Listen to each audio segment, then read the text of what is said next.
Okay. Says we're live. So focus, you freak. So if you're watching on YouTube, just scrub forward until people start showing up and something starts happening. Usually it doesn't take too long because they know I'm coming on. So yeah, been a crazy, slow week for sure. Haven't done much of anything, but October's almost over. I think it's just something about October. That's what I tell myself. Hey, Terry Brett. Terry, I'm getting the itch to do more Oblivious Mind art. I saw one that she did this morning on Instagram, and it was so good. I thought, I want to do that again. So, yeah, I might do that. But today we're just going to play with watercolors and graphite. Hi, Joyce. Yeah, I've got a few things to show before that. I'm going to flip through all the postcard swap since I got them all swapped out. And actually, who was it? I think it was Janice Johnson posted on Instagram. She had already gotten hers. So you guys watch your mail because they'll be coming like any minute. Hi, Linda Rentz. Give Tim a hug.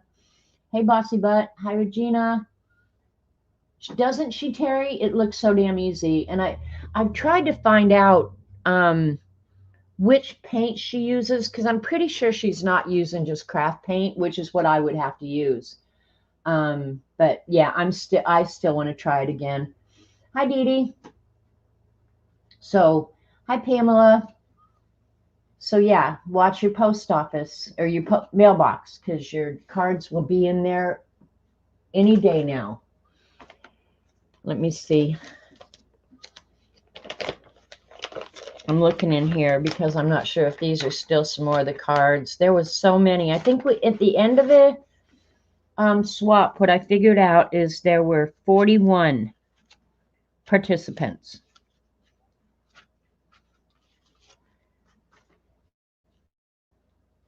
Check in. Now, these were all the people inserts that people sent. So that can just go get put away.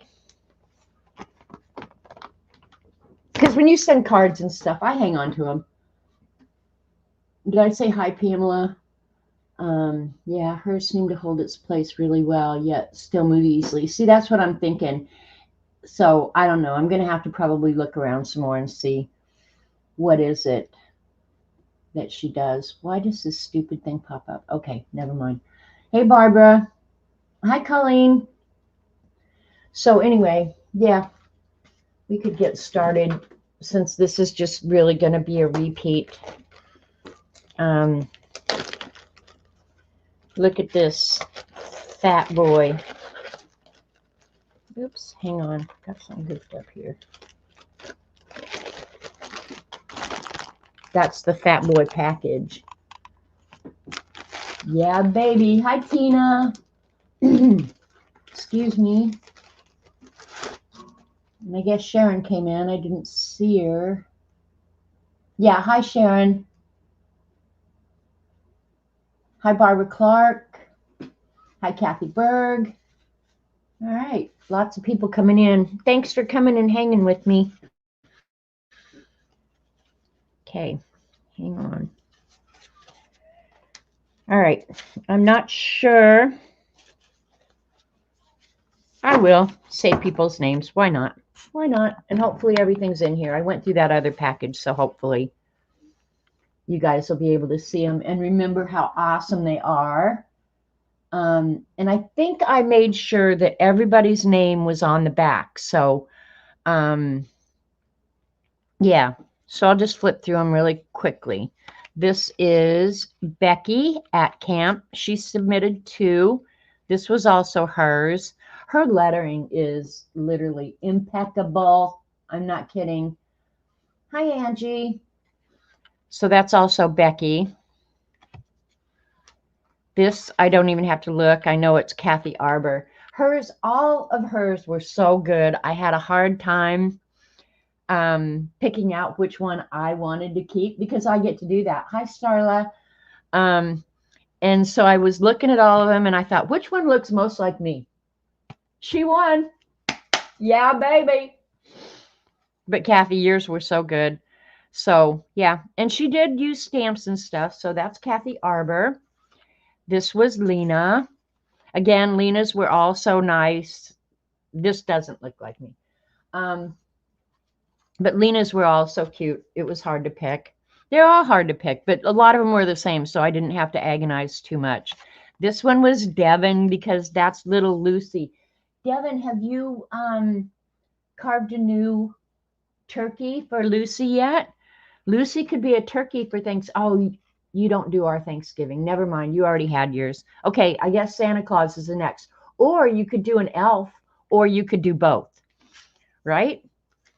And this one is, I wish I remembered everybody. Karen Evans. She was at Dee Dee's this morning. This is Ann Lar. Hi, Marguerite. You're Frankenstein because you're wearing a boot, an old hag. I know, right? This one was Starla. I know this one because these damn leaves. I threatened her. I said, I should fill your envelope with the leaves. A turkey. Yes, we already had yours. Thinking of an elf outfit. You could do that. A little cap and little dangly shoes sticking out. Yeah, you could do that, Devin. This one is Linda Rentz.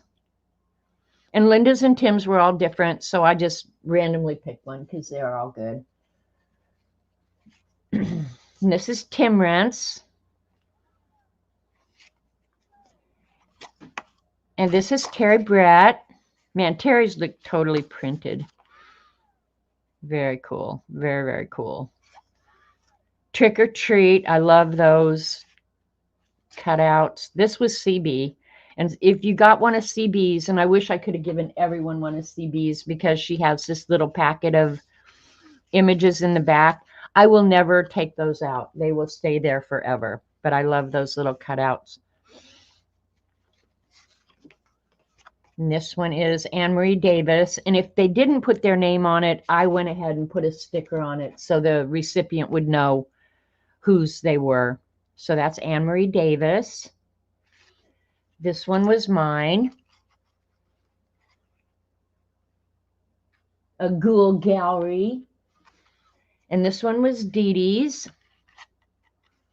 And this one was APG Jamie. And if you got one of APG Jamie's, I tried to insert one of her playing cards in there for you so you could use it in something else. And, got to keep APG Jamie's together. And this one was Michelle. And I can't remember her last name, but her handle is at Michelle Mix Media on YouTube and Instagram. So she had cool stamps. But one thing everybody said the same was that they enjoyed using their stamps. So we're going to do that again. Who's Afraid of Ghosts? I love this little one. I was going to draw one of these and paint it, but October has been a crazy month for me. We had company again this week and yeah, traveling to see her son. Yeah. Anyway, so this one is Regina's. I was going to say, I know it has a name on it. It's up here, Regina. So, but I love her little postcards that she put in there. And this one was Janice Johnson. And hers were all different. So the one you get may be different. And if I've missed anybody coming in, hi. This one is Allison's. She appears at different streams all the time. This was Cindy Love and Art. So isn't it crazy how different they all are?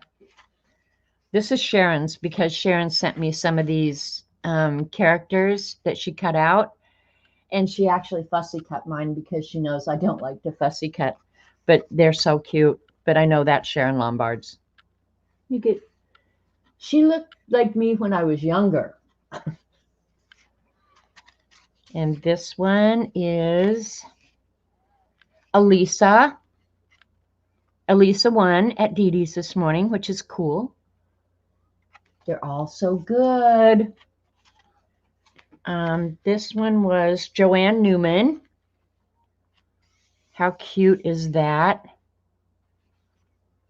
So even though she didn't have the stamps, she did go ahead and use her letter stamps to put a quote or something on it, which counts. That counts, man. And this one is Jane Litterick. That's really cute. Little scene. It looks like it should be at a graveyard. And this is Kimberly 557. I like that she used the like a debit card, you know, that they used to keep on out in the old days when you used credit. Yeah. This is Tiana Jameson. And Tiana must watch recordings because I don't remember ever meeting her unless she is under a different name. But anyway, I love those monkey no see here to repeat, whatever.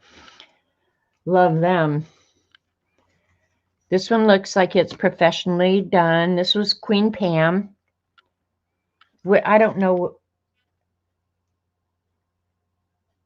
Yeah. On YouTube, she's Elon QP. Nicely done, though. Beautiful.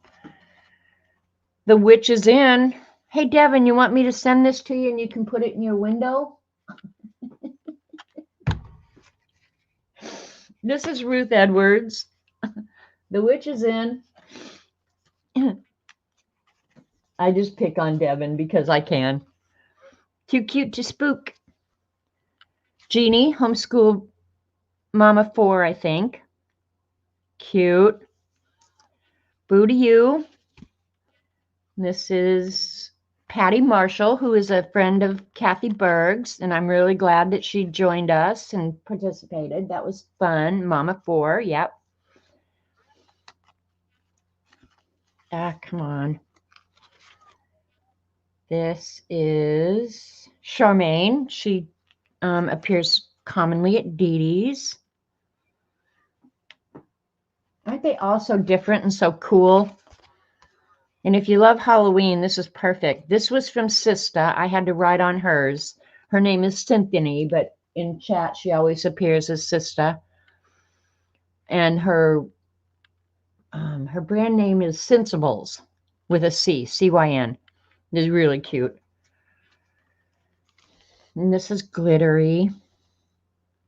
Trina Nelson. I mean, they're all so well done. It's just amazing. This was K-Berg. I should have known that she used the acetate. And then underneath, I think she said was jelly plates, and she stamped on them. Very cool. Very, very cool. And the little rivets. They are also cool. This is Brenda Ashford. And I like the book pages that she used on hers. Because we all have this stuff, you guys. It's fall, y'all. This is Missy J. Very cute. I love the little scarecrow. Yeah, I guess so. Actually, I should keep this one out because for Thanksgiving, I could actually paint like a little scarecrow. I think I will leave that out to remind me. And this was a House Mouse one from, oh, those corners are catching. Hang on. I don't want to wreck anything. This was Leona Jean. She's commonly at Dee Dee's. And that's a little house mouse stamp. I recognize it. I don't have it, but I recognize it. This one, I don't know her name. On her envelope, she had A.D. DeVille. So if this is you, speak up. Yeah, because I couldn't put a name on there. So, but she did give you her YouTube address. but I don't know a first name or what we would know her by. So, but they're very cute.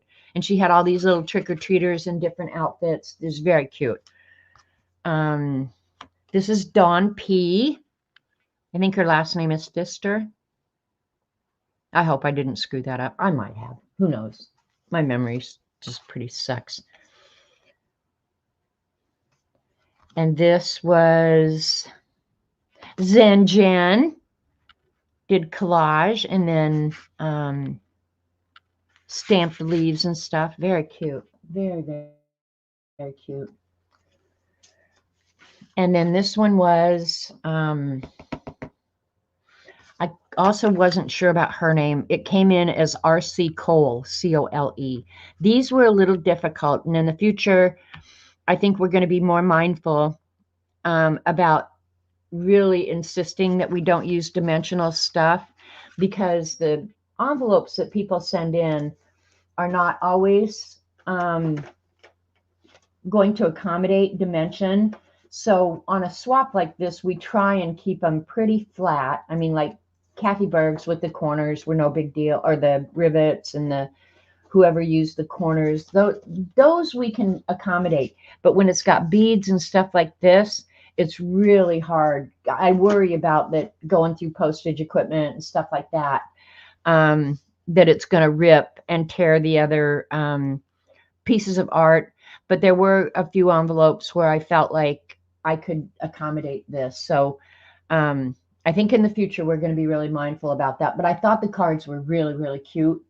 But yeah, we're just going to have to be a little bit more careful, because I want you guys to get it. And when you get it, I want it to be in good shape. And again, Janice Johnson has already received hers. So anybody in the U.S., I think you could safely start watching your mailbox. And they should be there definitely this week, because I got them out Wednesday morning. My poor mailman. I took this whole big box. Well, Robert took the big box out, and he said, "Oh yeah, I'll take it," because I was prepared to drive into the post office, just knowing that he drives around in this little van. I thought he won't have room for that, but he told Robert, "Yeah, I'll take him." So yeah, Dee Dee, hopefully they'll be there today. And then the other thing that's going on, of course, is Inktober, and I'm behind again.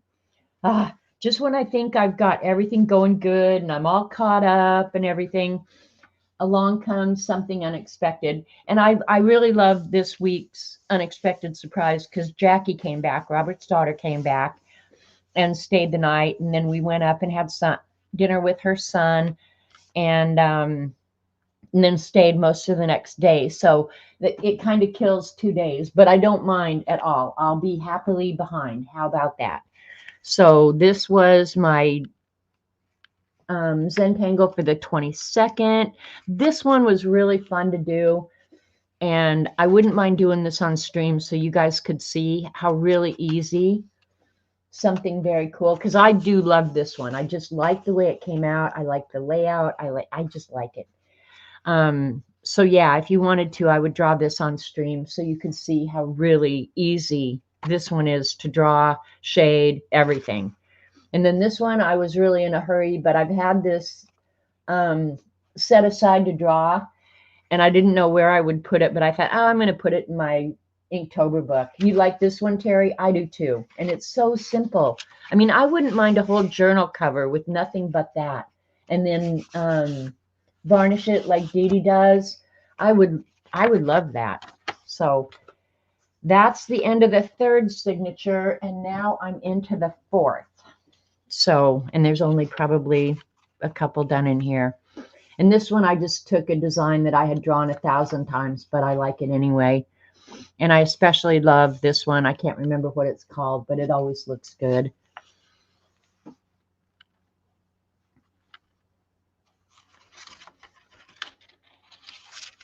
It looks so good, I repeated it on this one. And I love this design. And I've drawn it 100 times. Wait a minute.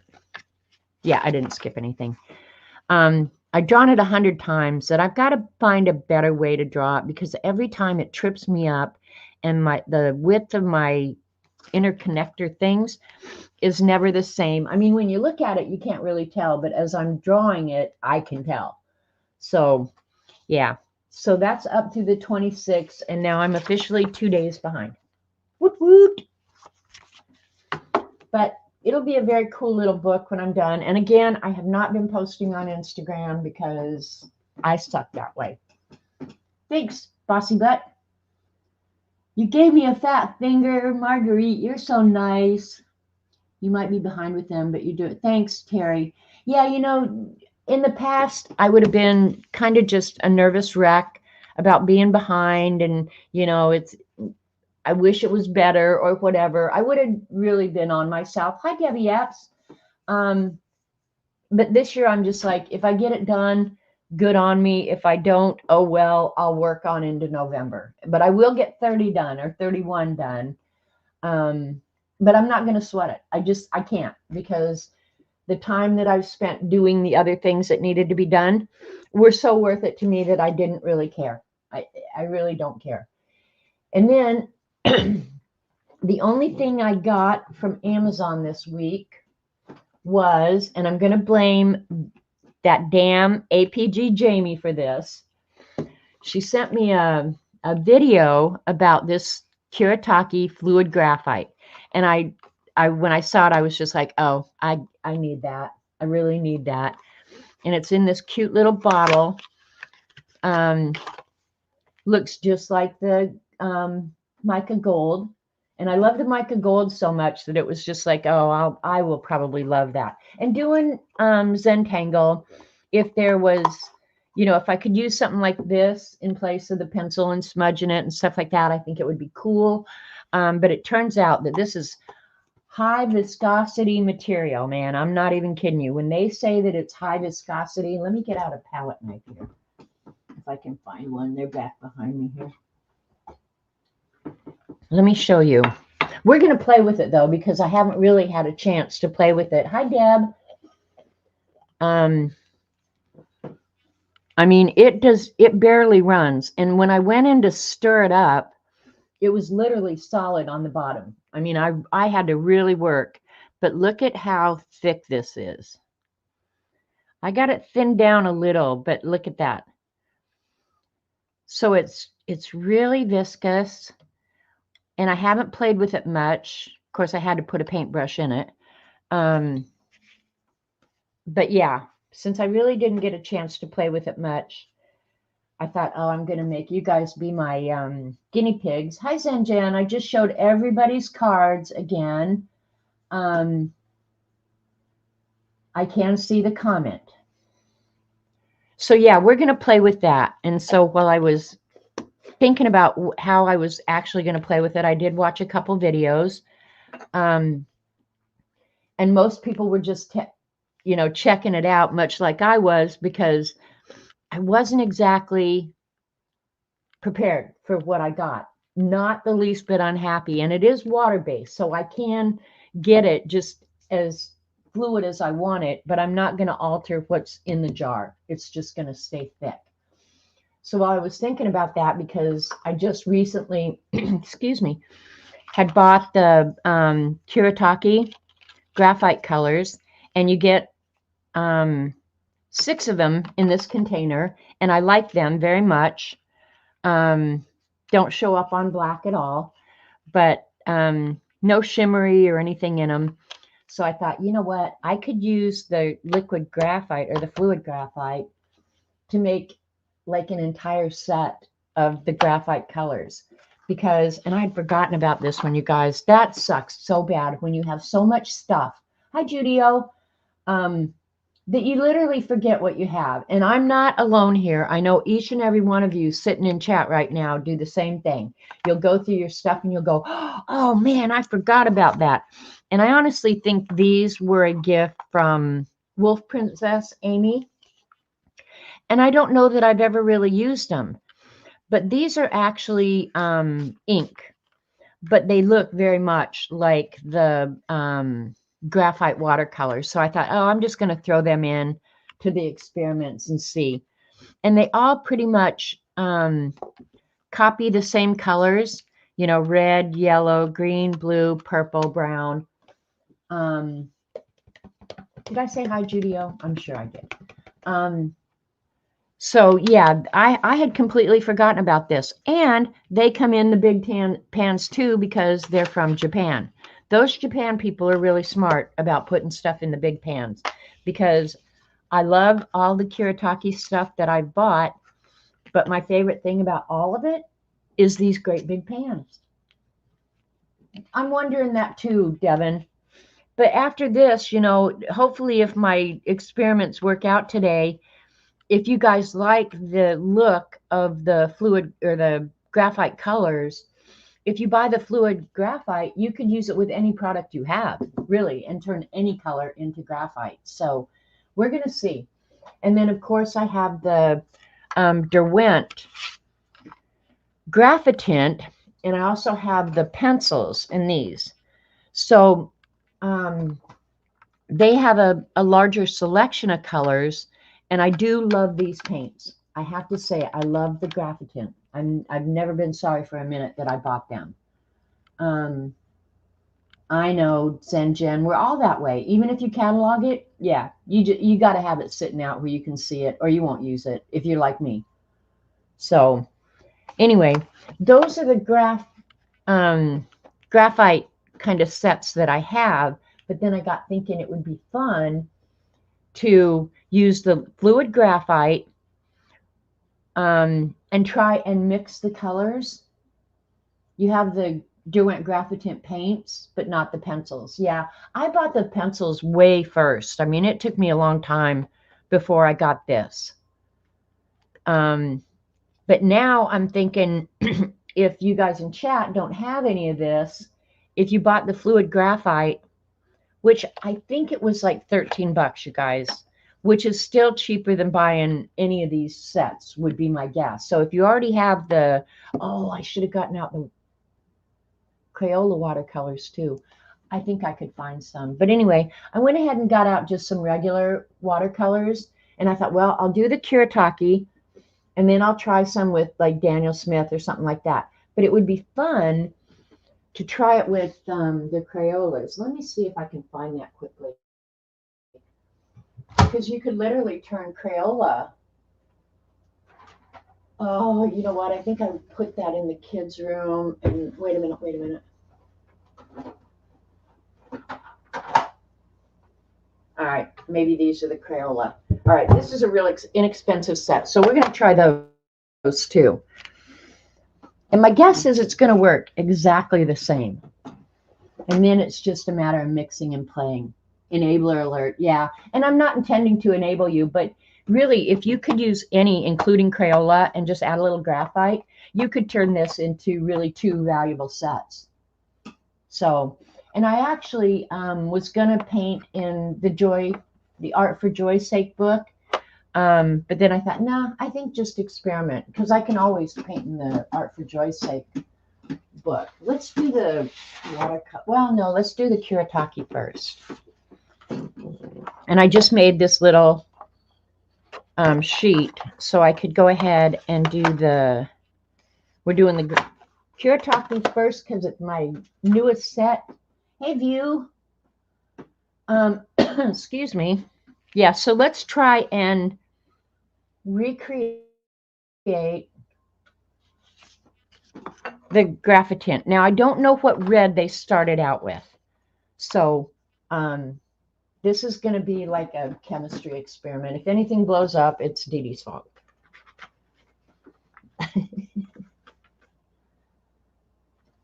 So let's pick out what red we think they might have used on this. You want to see the Kuretake set? Because this thing is so flippin' beautiful. I shouldn't even use it. I shouldn't even trash it out. I should just leave it so beautiful just like this. And look at, I got green in the red. Which reminds me, Cat and Paste put out a video, I think it was yesterday. I saved it to watch later. But she does a video about basic color theory.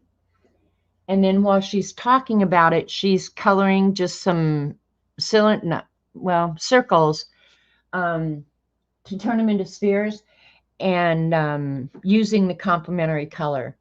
But if you don't know much about color theory, I would recommend watching Kat's video. Yeah, I love the Kuretake set too, but it bums me out that I've got green in the red. How did I let that happen? All right, so for the red, let's use, where's my cheat sheet? All right, this one is actually Rose Madder. It's more pink. Let's do, you think cadmium red? That is a nice, or just use the red. Let's just use the red because I still got green in there. All right, we're going to use the red. Let me get a little tray to mix in. Paintbrush, water. All right, so if you like experiments, you'll like this. Or if you like just playing. And I'm not going to mix a huge amount of any of these. But I do need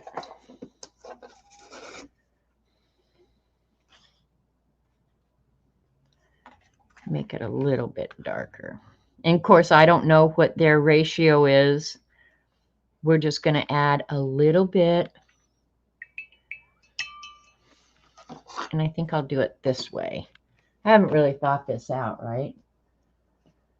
You're just going to watch because you can't paint. Why can't you paint, Angie? All right, I'm taking it directly out of the bottle and putting it right in there. And that'll be the graphite that I work from for all of them. Because I think a little bit of this is going to go a long way. Because look, when you take it straight from the container, I mean, this thing is like texture paste, really. And another cool thing on one of the videos that I shot, or maybe it was on the Kuretake side, I can't remember now which, when it dries, you can leave it matte, or you can polish it and make it metallic. I got green in my red. Reese's commercial. You got chocolate. Exactly, Judio. Not good at it and don't have water paints. Angie, I would say if it's something you're interested in doing, just for your own enjoyment, honest to God, get yourself inexpensively a set of Crayola watercolors just to practice with. And see if it's something you enjoy. You don't have to invest a lot of money. Now, if you're going to get into the Daniel Smith, the M. Grahams, and some of this stupid stuff I've done, you're going to spend some money. But honestly, you can do just as good a painting with the Crayolas as you can with the more expensive paints. The more expensive paints are more expensive because they're real pigment or they're light fast, and they're an artist grade so that you can sell your artwork and people can put it on their walls. But if you're doing it for your own enjoyment, that would not even be a consideration. I would just buy what I could afford to enjoy doing what I'm doing. All right, so let's see. We're going to paint first. I'm going to put some out here. So see, this looks so brown. But the nice thing about mixing your own too is you can make it as light or as dark as you want, because the Derwents are not near as dark as the other products. For once you have all the graphites, good, Kathy. Well, now you're going to have to go get the fluid graphite so you can make your own. How about that? All right, let's just, I'm going to polish that here in a minute. This is the Kuretake red. We're going to try and mix some. May not be exact, but it might be okay. And I'm also going to, because I haven't done very many experiments with the Kuretake that I've got. This has been a crazy month. I haven't been able to do much of anything, but you guys, the best thing happened over the weekend. CB's not here and she wasn't at Dee Dee's this morning, but for years, I mean, literally years, CB and I have talked about getting a robot vacuum, and CB went ahead and ordered, and I'm talking years. She probably ordered the first generation Roomba. And I would always be asking her, well, how do you like it? You know, blah, blah, blah. And the first generation that she had, she didn't like. Hi, April.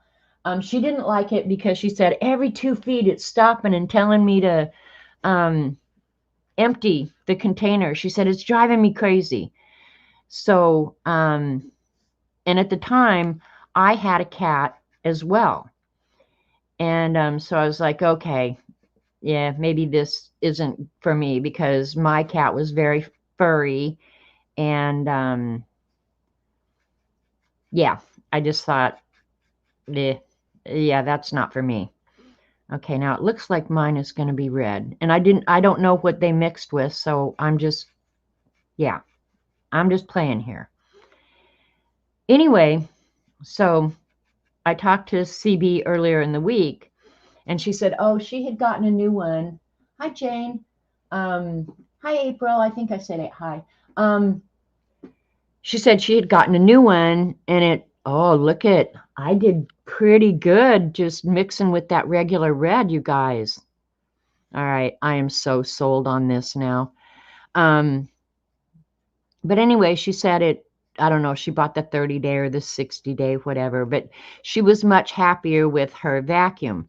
Well, then, oddly enough, Robert's daughter shows up, and she was talking about her vacuum, that she also had one, and oh my gosh, she loves it, and she lives on the Outer Banks, and it's very sandy out there, obviously, and she said she loves it, keeps her floors immaculate. She was in love with it, and I thought, all right, damn it, I got a birthday coming up.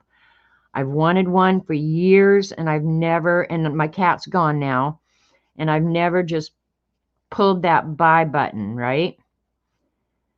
And I got it. I went ahead and ordered it on Thursday or Friday, and it was delivered on Saturday. You guys, I am so in love with my RoboVac. I'm not even kidding you.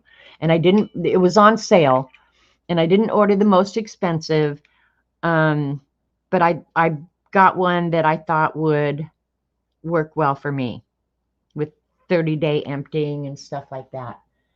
And I had to plug it in the first day, and then yesterday I got it all set up. Now, Jane, you're close, Jane, but I named it Bob because if Bob doesn't vacuum, Robert's going to. You guys, honestly, if you like yourself even a little bit, do yourself a favor for birthday, for Christmas, whatever. Get yourself a Robo vacuum. It does an amazing job. I thought it was on drugs when it started mapping out the house, but it turns out I think it's just thorough. I don't think it's drugs. That's kind of my gut feeling about it. But I had so much fun yesterday watching that little robot vacuum my house for me. It was just awesome.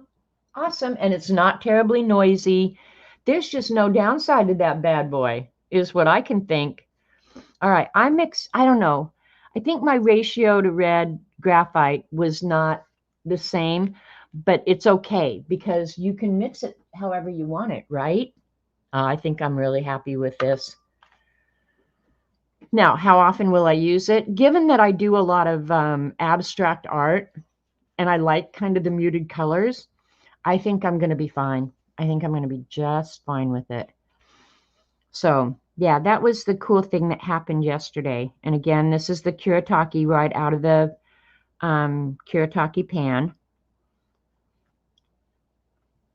And then I'll have to figure out what green to use to mix. And I'm just doing this for experiment and play, so you guys can see maybe what you can do with the fluid graphite.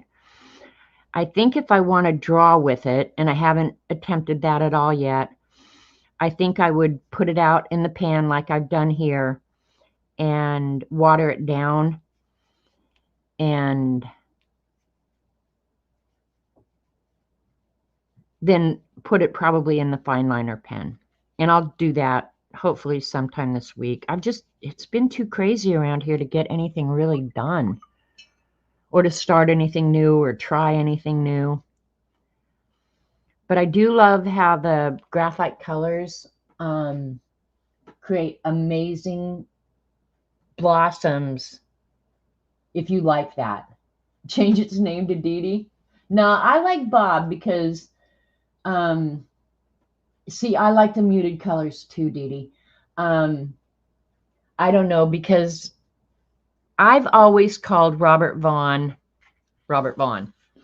And typically I will use his first name and his last names. Now keep in mind, Robert and I have been together like 24 years or something ridiculous like that.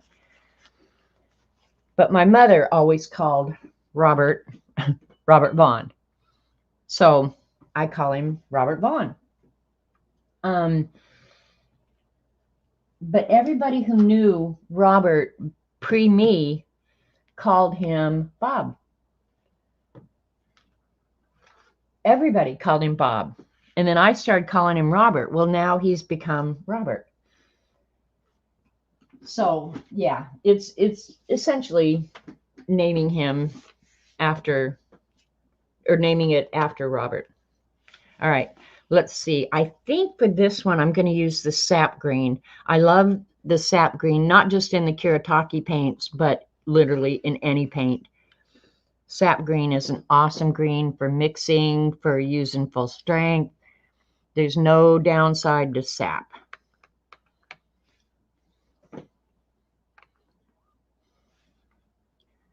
And you don't need much, apparently. Well, I don't need much because I'm painting such a small area. They are great fall colors, right? All right. I've contaminated this graphite a little bit. So now I just contaminated it more. Oh, that's dark. All right, that's probably plenty. I think they use probably the sap green deep. And if I want it darker or more rich green, I could add, and I think I'm going to add a little bit of the sap green deep. And we'll see. Gotta get some more water. Yeah, I'm gonna like this. And I could make this as much darker as I wanted. So I think I might be being stingy with the fluid graphite. But the nice thing about that is just a dot of it will make your product a lot deeper. So yeah, I'm liking it.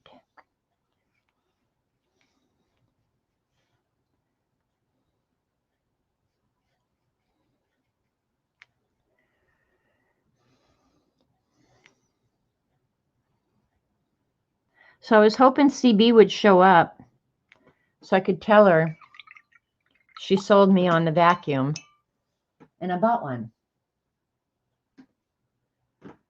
Bye, Barbara. Go have a great afternoon. Now that one, I don't think the water's working as well, but look at how cool the water works in all these. I love that so much. All right, next one up is, what did I do with the cheat sheet? Because now I don't know. I think this one's blue. Oh no, you know what? I'm such a dumbass. This next one is the green. That first one I did, that was actually yellow. That they call it yellow, and then this one is green. So let me see what color this is. Yeah, they did more like forest green. Let's do one of the forest green. I goofed that one up. That one is actually yellow, but I did green. So ignore that because I'm a screw up. Screw up. Hi, Joanne. All right, let's do, oh, I'll just do this one right out of the pan. I'll do yellow last. Now this one, I don't know if it's my eyeballs or what, but this to me looks blue. I don't know how well you guys can see, but this to me looks more blue.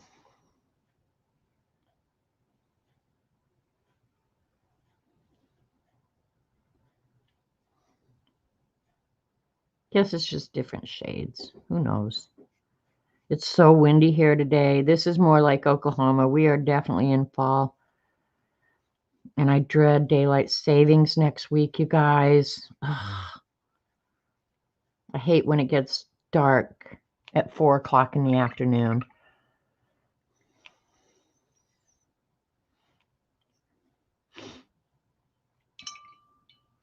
All right, so this one I will go ahead and use a different shade of green. I'll use the forest, the deep forest.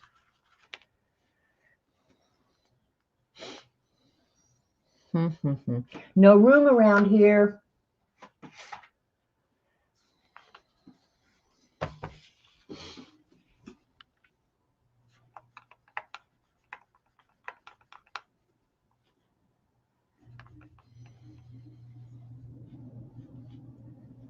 So who has already started? I'm sure a lot of you have started making your Christmas cards and stuff already. I used to make mine, and I would start about Halloween and work through the whole month of November. I don't make them anymore. It was just too labor intensive. What are we fighting about? I have a couple sets of Schminke Hordam granulating watercolors. Yeah, I have some of the Daniel Smiths, and I also love them.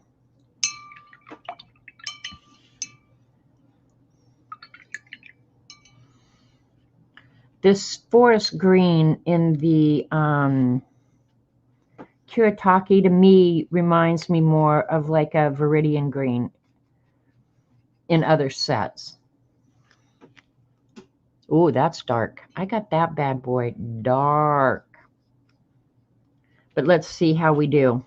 That's still a little greener than the Kuretake. And I just touched that water, so it's going to move. Very pretty, though. Yeah, these, if you like the look of the graphite paints, you're going to love these. Or you'll love the fluid graphite and mixing your own, because it's way awesome.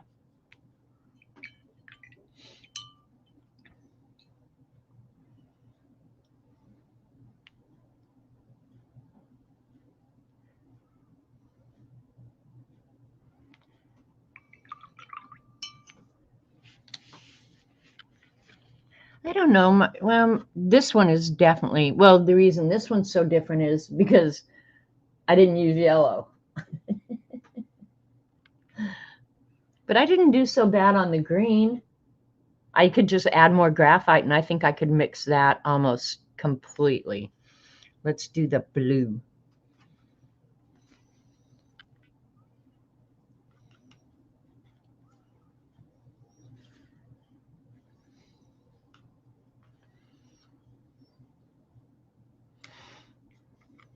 I feel like a mad scientist.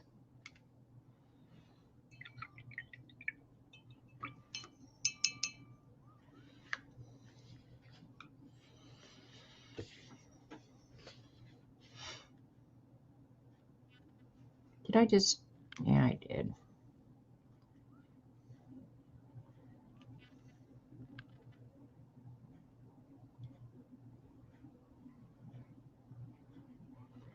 I'm not sure which blue I'm going to use to try and match it. I'm obviously not matching exactly, but for comparison, I think it's still good. I think if you spent some time, you could probably match it exactly. Not that I necessarily want it to be exact, but I just kind of a little test for my own bad self.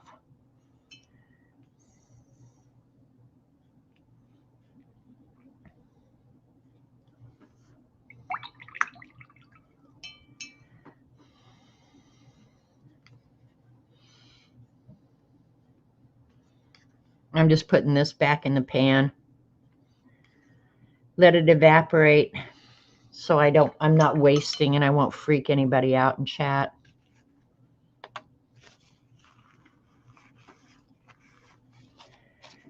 All right, let's see what blue I goobered on there. Let's see how well they pick up just for the heck of it. The graphite does trash out your water really quickly, so heads up there.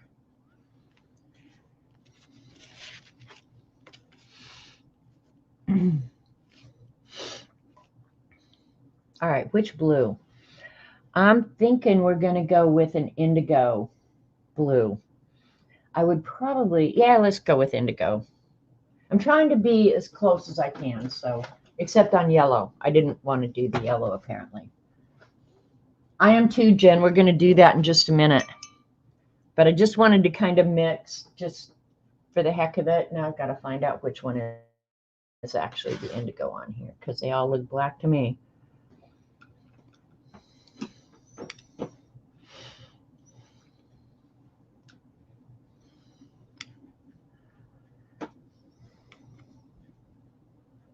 And I'm mixing more paint than I really need. I may make it a little bit darker than that. Yeah, that'll be good.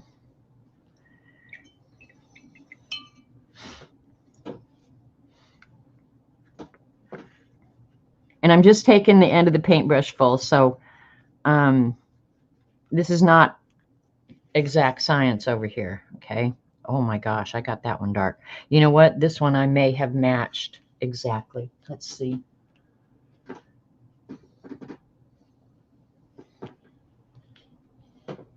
Now I painted myself into a corner over here, which I love to do. Look at you guys. I got this one almost exact. Amazing.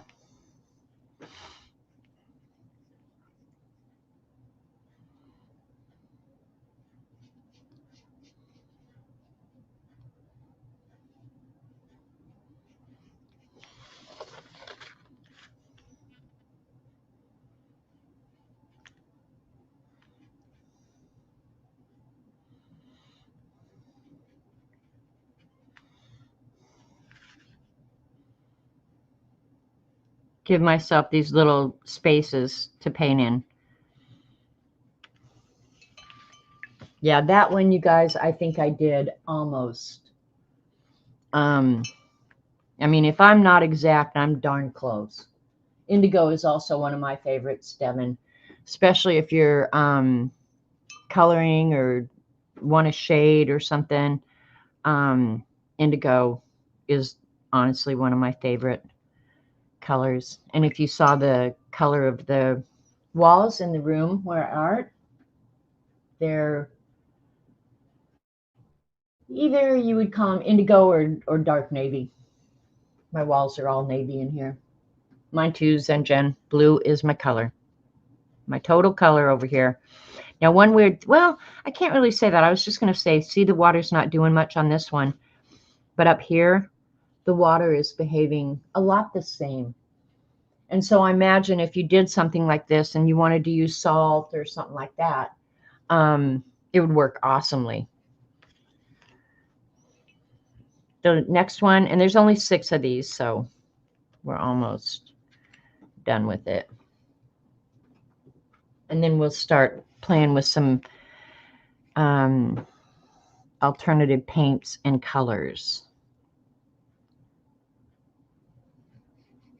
This one is the violet, but it's sure hard to see the violet in here. The blue is probably the most obvious, I think.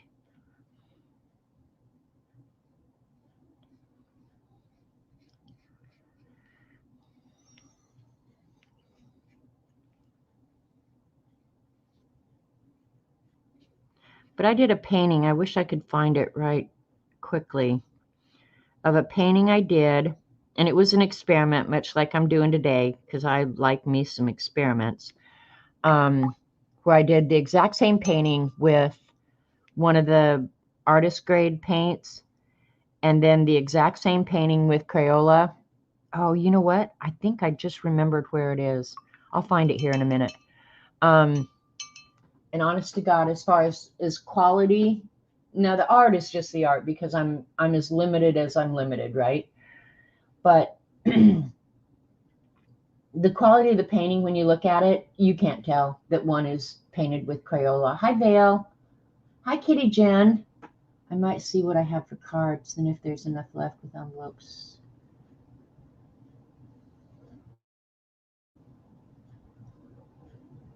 That's a cool idea, Jen. The other day when I was at, well, the other day, it's probably been 2 weeks now, when I was at Hobby Lobby, I looked to see if they had Christmas cards out, and they did not. Okay, my choices of purple are Imperial or Cobalt. I think I'm going to go with Imperial Violet to mix this, and we'll just see. I'm not keeping the original Kiritaki color, just the ones I mix. Let's see where we're at here. Right there.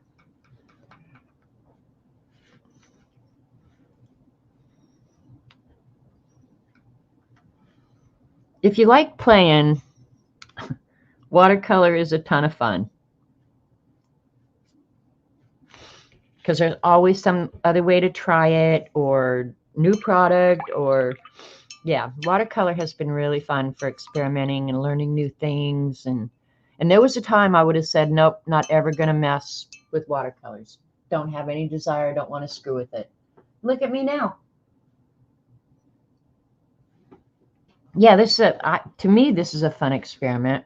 And my graphite over here is drying up, so that's why you don't want to put a lot out.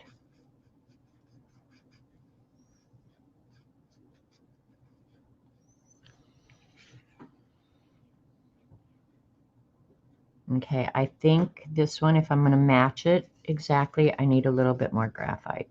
I mean, I think you can overwhelm your base color too, so I would move in small lines. Okay, that I think is going to be good, and I'll just water it down a hair.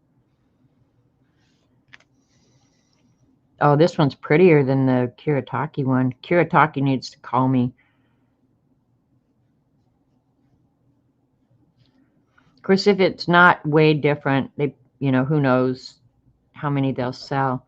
And you can buy graphite, water-soluble graphite that is solid, not fluid. So you don't have to buy necessarily the Kiritaki graphite. You could, you can get it in little cakes. And well, shoot. Oh, there's another thing we're going to try. Oh my gosh, I just thought of another experiment, you guys. If I can find my pencils, I have some water-soluble graphite pencils. I think I know where they're at. I don't use them often. They're awesome product, though. I think I know where they're at. To me, that purple looks a lot richer than theirs.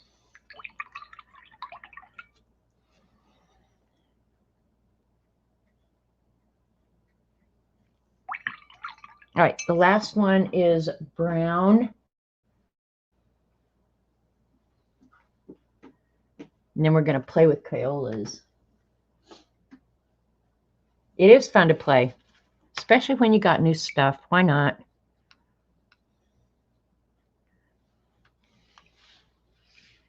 All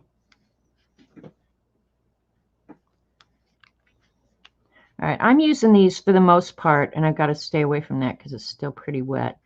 Right out of the pan. I'm not watering them down, other than whatever water's on my paintbrush after I wash it. So you're kind of seeing the real color in its darkest format. Now I could lighten any of these by adding a bunch of water to it, but I'm trying to do at least a fair comparison.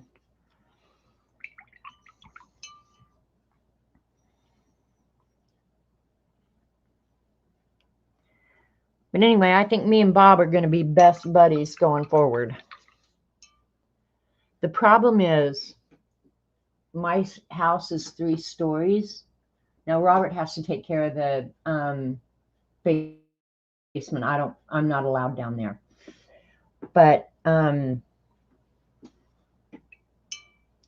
haven't figured out yet, and if anybody in chat has a robot vacuum, because we went back to that subject because I'm obsessed. Can you use the same robot for multiple floors in your house? Because see, right now it's just mapped out my main floor, but I sure would like it if I could drag its worthless little butt upstairs and tell it to get after the upstairs, which is just oh yeah, the whole basement is the man cave. Jane, hi Goldie. See, I think that would be fun too, Goldie. Bleach painting. Yep, I think that would be fun. All right, we're gonna try and use up the rest of this graphite. Oh, and that either fell out of my nose or off my paintbrush. I'm not sure which. And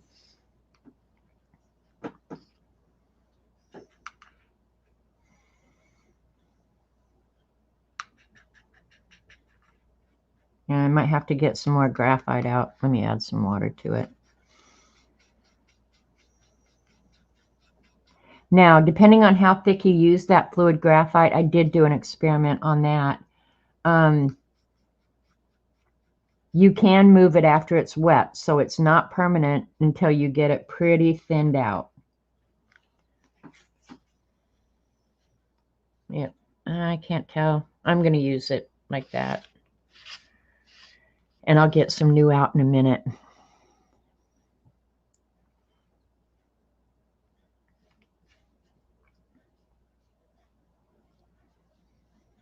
And this is the brown. I like my mixed colors a lot. And then we'll do this with some Crayolas. So all you people who say, well, I don't have any paints. There's no excuse. Santa Claus can bring you Crayolas in your Christmas stocking.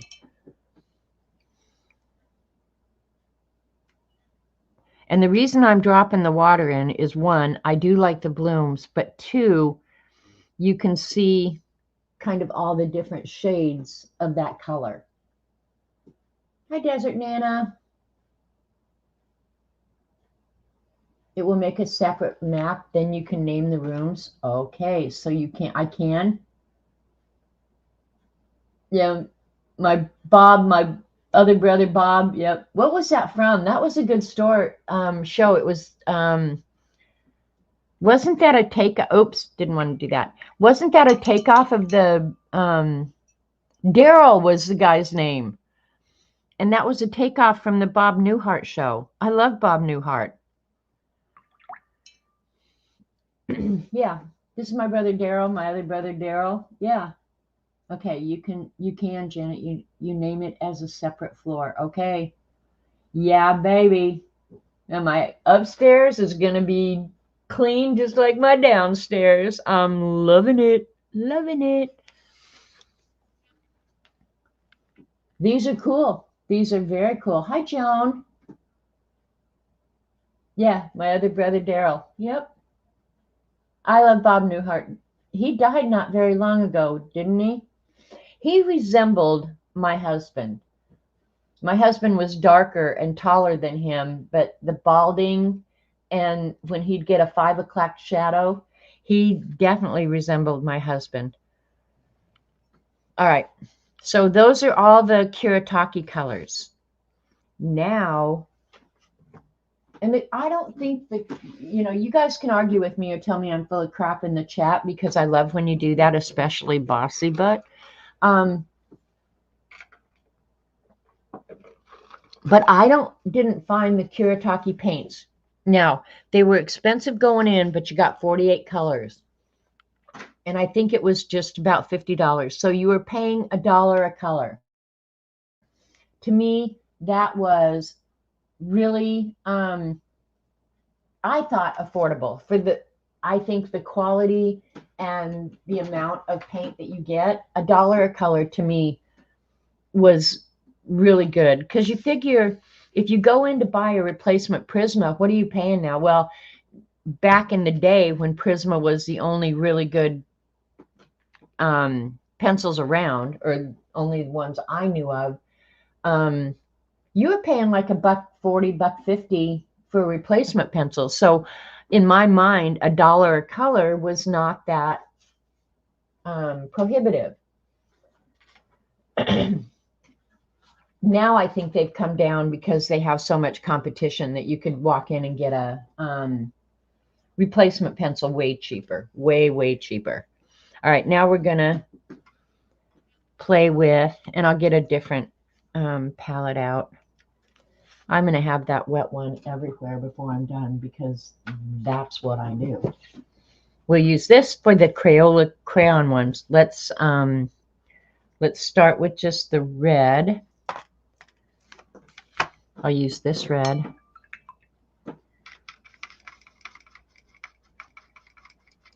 And I'm going to just paint directly out of the pan. Pay attention, Angie, because you can get these paints.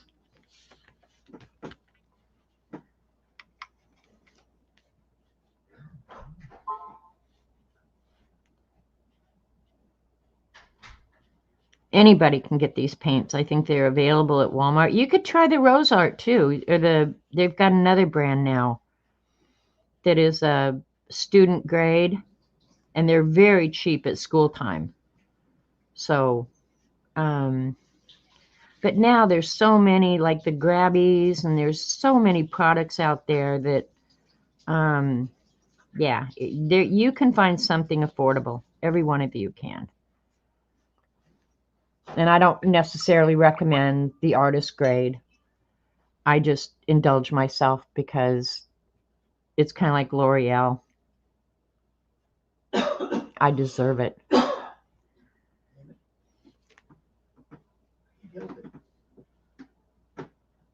right, let me check chat.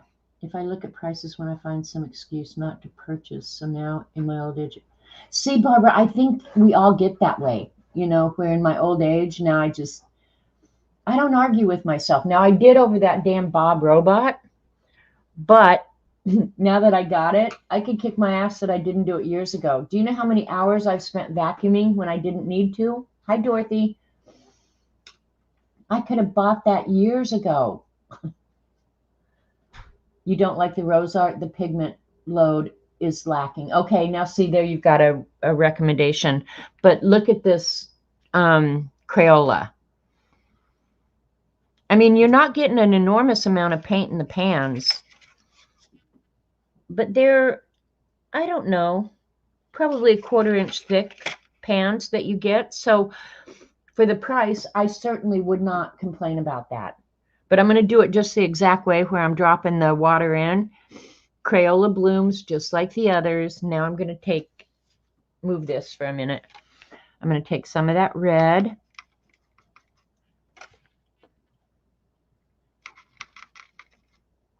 And I have no clue what Crayola uses as a binder. My guess is it's going to be gum arabic and or honey. It's going to be some inexpensive binder.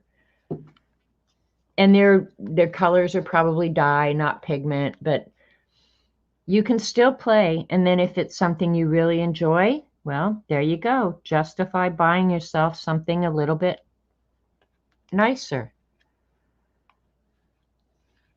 Because believe me, if you want to spend money, call me. I can justify almost anything. I'm good that way. Or Dee Dee. Dee Dee especially. Oh, and I should have shown for you guys who came in late how viscous this is. It's a very thick. What I'm doing is messing with the Kuretake fluid graphite. For those of you that came in late, it is a high viscosity material. You cannot paint with it directly out of the bottle. You would have to dilute it somehow.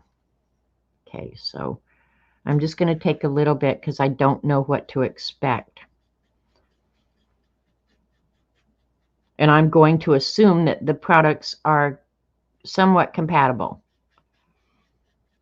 It doesn't seem to be mixing as easily in the Crayola as it did with the Kuretake, but it could be the difference in the binders, you know, that I'm having to force the binder to accept it. But I think it's going to work just fine. And if it doesn't, lesson learned, goofball. Oh man, nothing wrong with that. And then depending on how much of the graphite you add, you could get varying shades out of that one red color. So there is no downside there, boys and girls.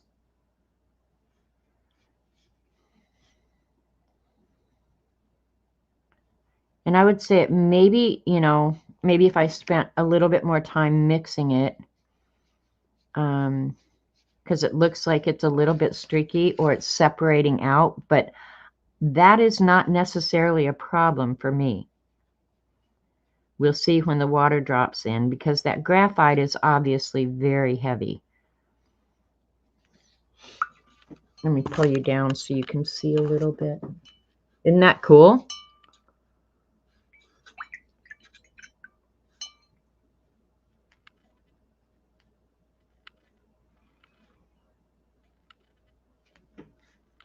And we'll see if the pigment moves more readily than the graphite. But the Crayola blossomed very nicely. You put your clocks back yesterday. Yep, we could do it this weekend, Dorothy. I hate it. If they take a survey, I'm opting out. I do not like it. Put it at one time. Split the difference. Let's go to half hour. You know, you move it back a half hour, and then that's where we stay for the rest of our miserable lives, okay? There you go, Zen. And this paper now has a little bit of a warp to it, so the water's going to drain like that. But that's very cool. This time I am going to do yellow, okay? But yeah, I'm not a fan of the old daylight savings. It's hard for me to, oh, I really contaminate. I might have to go get fresh water. I contaminated my yellow. Yeah, I'm just, I don't like adjusting to a new time, eating at a new time, waking up, sleeping. There's nothing about it I even like. All right, I'm just cleaning out my paint right now. Yeah, that's probably clean enough. Okay. Hi, Betty Penny. Betty Penny votes the way I vote. Is anybody out there? We're going to find out, Betty.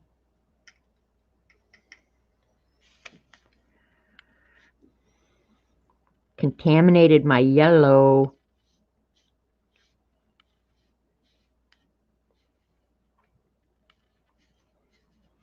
I know the graphite will re-wet if you put it on there thick. I do know that because I did test that. And probably just like any watercolor, depending on how much you diluted it, it either is going to move or it's not. And these, of course, move because they're still wet.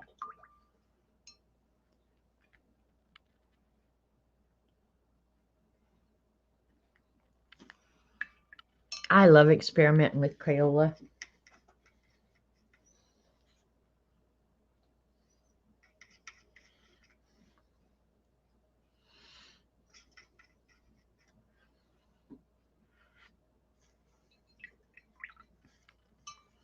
Now I'm thinking a little bit of this graphite is going to go a long, long way in that yellow.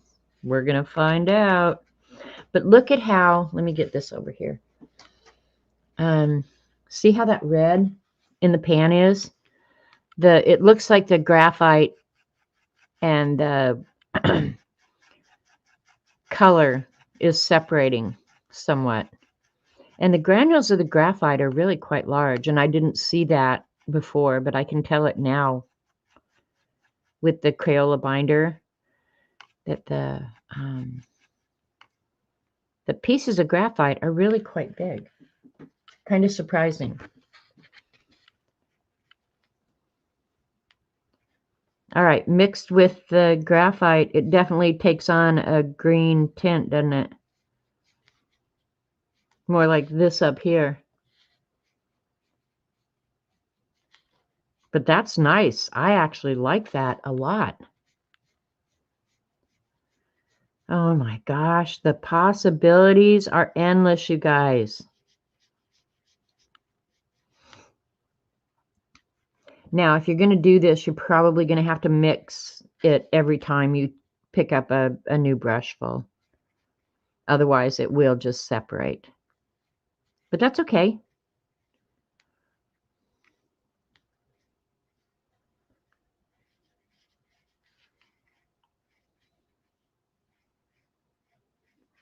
Whole new, it's more like the granulating paints.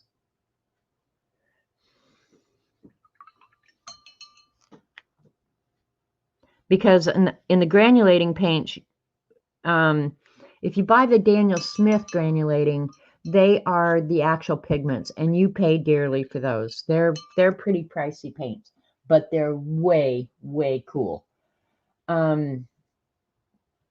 But you can tell the reason they granulate is because the pigments are so much heavier than the binder. And so as soon as they settle, they stay put. It's very cool though. And on this one, you can kind of see how the graphite is not wanting to move as readily as the pigment. You can definitely see it in this one as well. Not horrible. Very cool. All right, we're going to do the green next. And I did the sap green. I don't, believe it or not, I do not have a cheat sheet for my Crayolas. What the hell is wrong with me? That's all right. I'm just going to use the darker of the two greens, or the three greens actually that are in this set.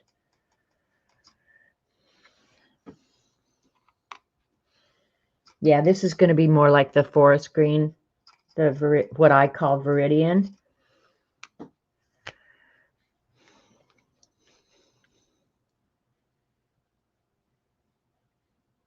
When I add the graphite, I bet it'll make a really nice dark green. So there you go. You've just turned your, let's see, this is 2, 4, 6, 8. 16 color set of Crayolas into 32 colors, and then any variation in between. So get a lot of bang for your buck there, or your very little buck.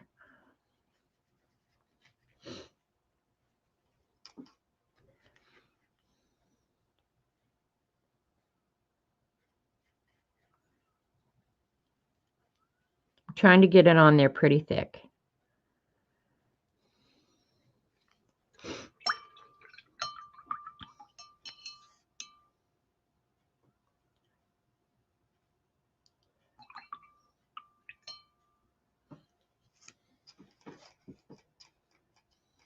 Fun experiment. I personally prefer the muted look of graphite paints. In certain applications, Val, I would have to say I totally agree with you. For a lot of the abstract art that I've been doing lately, I definitely prefer the muted colors. You know, another thing that might be fun to try. I also bought the gem colors and the starry colors of the Kuretake. We're going to try it with one of those. I'm going to make something explode before I'm done here today, or I'm just not going to be happy at all. I want something exploding for real. Now I feel like I need to add more of the graphite to the green. I'm not sure why. Maybe I'd put more paint out. I guess that's it. But the graphite does definitely separate out a little bit from these, but it's not a bad thing, I don't think. Now, if you wanted just a darker green, if you're not familiar with watercolors and painting, you wouldn't necessarily have to use the graphite. You could just use the black paint. And in Crayolas, they do give you the black. But the black watercolors, and I've not found one black watercolor yet, that to me is a really good, solid black. They're not. They're just not good, solid blacks. You got to mix your own black. Or just use a black ink.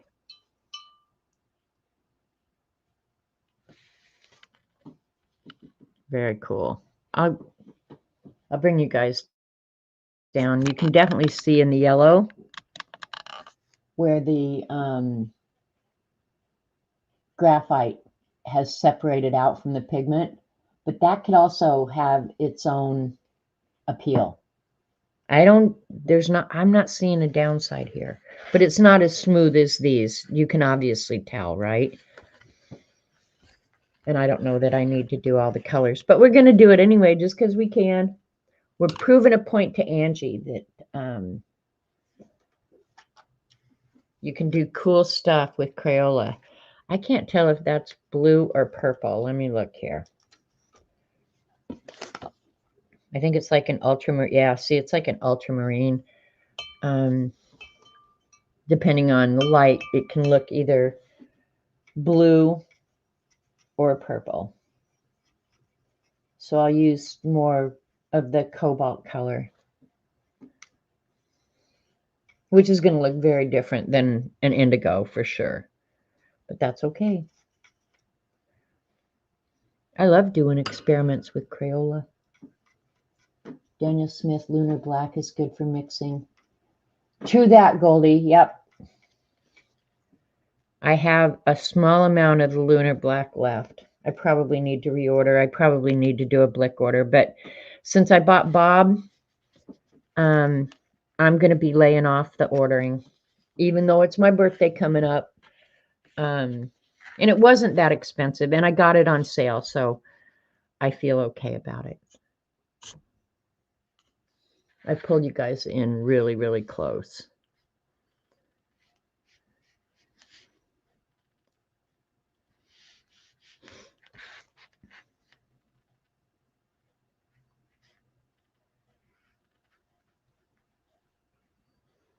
I think those little spots there are where I got carried away with the graphite, so they're not going to move, apparently.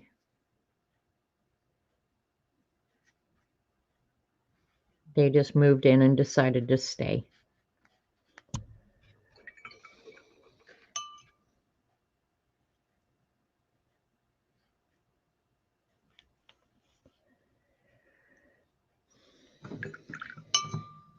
The camera, I've got the camera so close right now. Oops, let me get this straight again. I just hit it.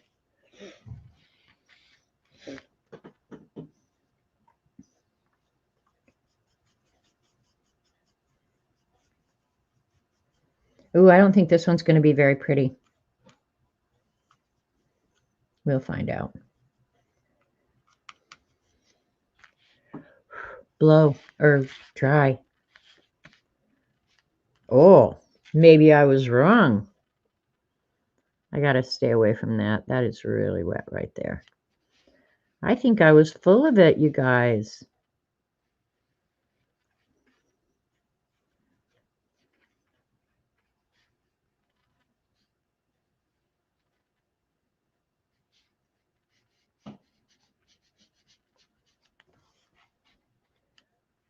And I think I got a couple of chunks of graphite that had already dried, so we'll see if I can pick it up when it dries. I don't really care if it's chunky, though. I don't really know what I'm going to do with this. I might do little doodles on top of it,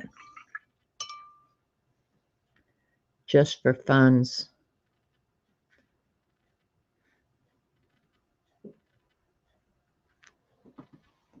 Yeah, that blue, it doesn't look the same on the camera, but it still is very cool. And then purple.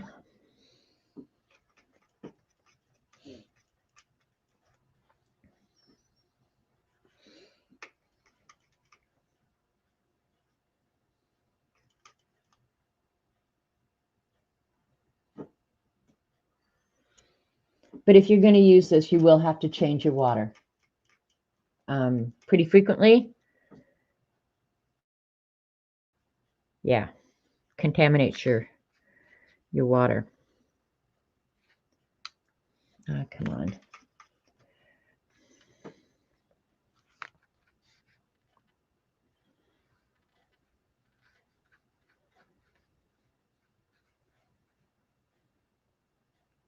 The blue moved.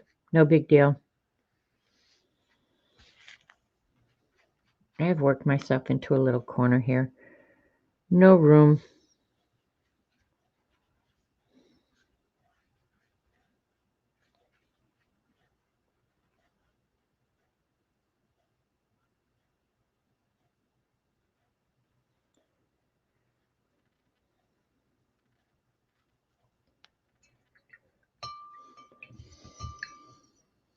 See if I can get some of the graphite that isn't dried yet.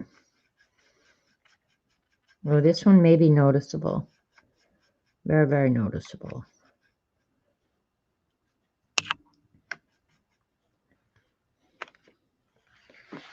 Can you see the difference? So yeah, if you like the look of the graphite, I would say, and you've got watercolors, get yourself some graphite and mix in some water-soluble graphite. I'm going to try the pencils too, just for the heck of it. So then if you've got the water-soluble graphite pencils, you don't even have to mess with the... Now the gray doesn't, or the purple doesn't seem to be separating as wildly as, say, the yellow. The yellow was the worst, and I'm not sure why. And when I say worst, it's most obvious. All right, last color, brown. Crayola only gives you one brown, so in that situation, it's take it or leave it, and don't be whining. But if you ended up liking them, you could play with them and mix and probably get some different shades of brown. You can definitely get a good red brown and ochre and stuff like that. So just have to play with it and see.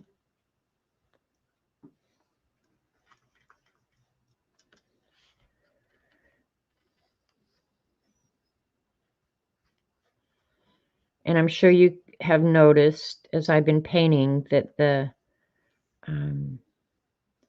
Crayola ones are very, very translucent. Like the ratio of pigment to filler is not as great as an artist grade, but you should expect that really in any student grade product. So don't be going and getting your panties all in a wad about something like that.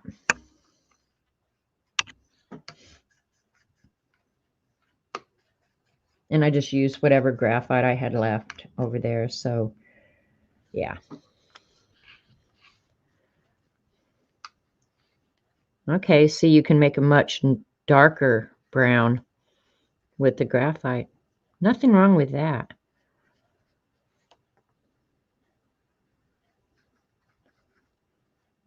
Hopefully I haven't taken too long and you haven't been bored watching this. I love experiments. And then I'll set this aside and I'll get out the graphite pencil, see how much you can do with that. Hi, Charmaine. I showed all the cards earlier, so I showed your cards again right at the beginning of the stream.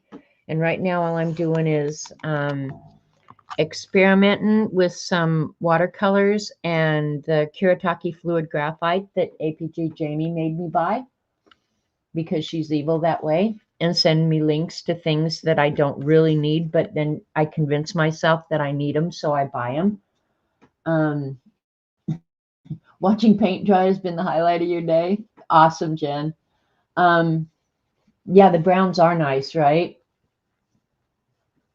But yeah, so I've tried to be pretty fair, and I used at the top, the bottom half are the Kuretake graphite paints that I recently got, and then the top is where I've tried to mix the Kuretake paint with the fluid graphite to try and get a reasonable facsimile. And I think I did fairly good. I mean, I think, except this one is not yellow and it should be, but who cares? But yeah, I think I could adjust my mixing so that I could get darn close to the Kuretake. Okay, bye, Judy. Go have a great afternoon. I'll say hey to Robert Vaughn for you. So now I'm going to try some. I think I know where those pencils are. If I don't, sorry, but I think I do. Oops, hang on. Oh no, oh no. I don't know what oh, stop. Damn it. I'm filling up my whole chat with twos. I don't know why it just started typing automatically. Let me see if I can back. But anytime I put my, okay. Sorry. Emergency, emergency. My chat just started typing automatically. I don't know what something was sitting on my two. All right, let's let that one dry.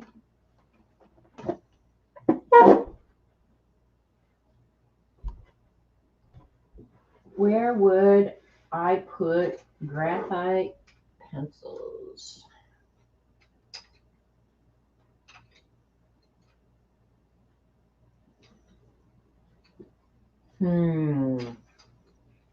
There's so many places I might have put them. I know I've got woodless pencils, but they're not water soluble.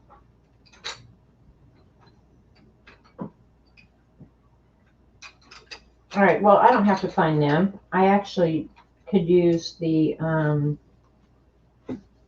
know I have a set of 3 somewhere. Not where I thought they were, but I do have, let's see.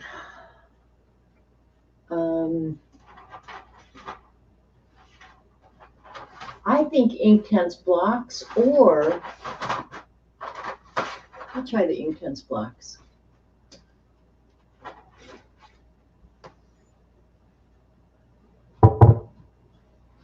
But that would be different. Let me see. Maybe if I use the Graphite pencils, because they have graphite in them. So let's try those. I'm trying to keep you guys from having to buy this if we can help it. I'll use the Midnight Black.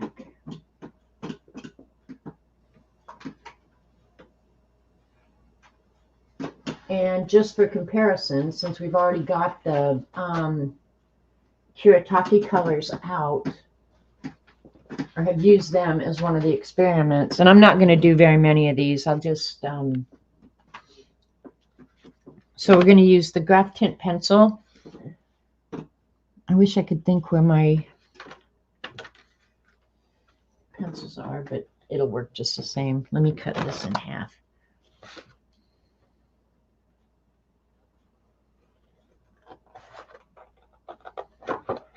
I did another layout sheet just like that first one from leftovers that I had sitting around here.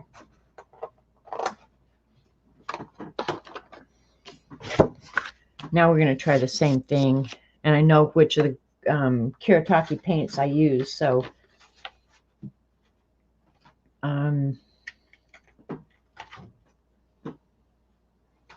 yeah, we'll just try it. Get out another little palette here. All right, you guys tell me what else you want me to experiment and try. Because now I'm just playing. Too late. Too late for what, Joanne?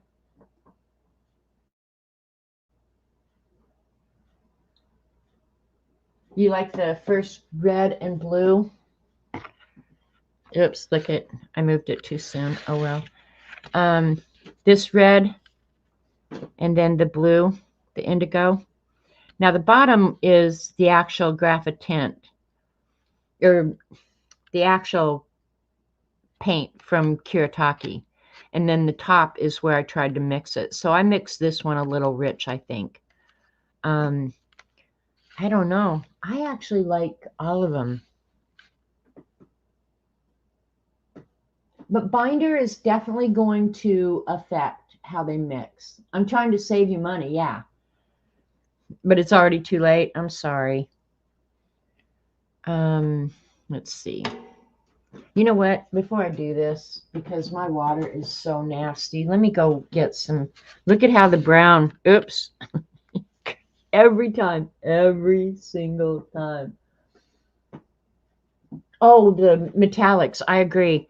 Look how that brown has moved up in there. Now that's Crayola. That's nice. All right, let me get those out so I don't forget, Pretty Penny. I can put the Crayolas away. I'm done messing with those bad boys. And probably a lot of you have some of the watercolors, the inexpensive ones from Michaels or Hobby Lobby too. So I imagine any of them are going to work well. Here's the metallics and the other set. So we'll get those out. And I'm going to go get clean water. Only take a second.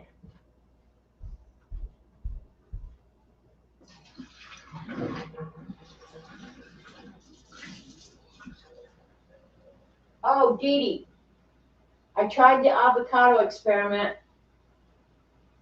Got it going. Dee Dee just told me before I went on that she'd seen a life hack on Instagram about how to make your avocados last. And I love avocados. And my problem is I live so far from everything that it's hard for me to have nice, fresh avocados because they all get ready to eat on the same day, right? So if you buy multiples, you're just eating avocado all day. But she said you can put avocados, wash them when you bring them home, and put them in cold water in a bowl or something and set them in the fridge, and they will last indefinitely. If that is true, that would be uber awesome. Or the watercolors from the Walmarts. I haven't looked at which ones they had. They used to have Daler-Rowney in a tube. Those were the worst paints on the planet. I don't know what they used as a binder, but honest to God, they were like slimy or something. I don't know. They were the worst paints I had ever seen. All right, I used the red, right? I did. Which one is it? Fourth one in. All right, got it. All right.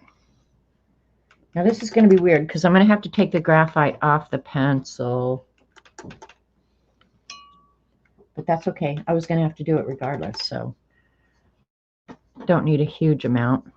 And I'm not going to, well, look, I almost need the original color just for comparison, you know? So we can see how much it changes. I suppose I could also use the Inktense blocks, you guys, except that the Inktense blocks are in fact ink, and they're permanent when they're wet, so you'd have to be mindful of that if you're going to use them. All right, let's take the...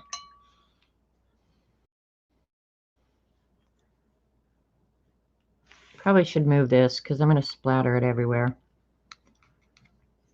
This might be more trouble than it's worth, you guys. Yeah, it's going to be, especially when I have the graphite right there.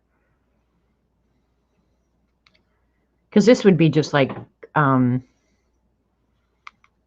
mixing two colors of ink or paint. All right, let's just try this.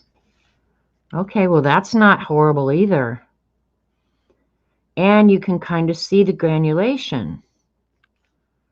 So, So if you've got the pencils, or give it a try with the Inktense blocks, because I know a lot of you have the Inktense blocks as well. Yeah, I would just go ahead and try it.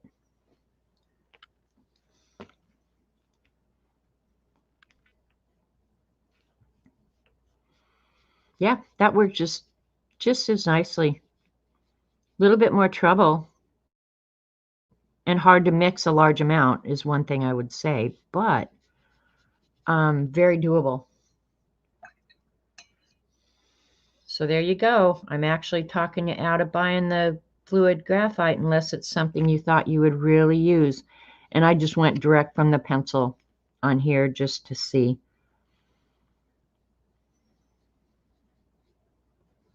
All right. Well, it worked fine. Perfectly fine. So if you like the graphite colors, or the graphite tinted colors, you've got multiple options now. What did I do with the pencil case?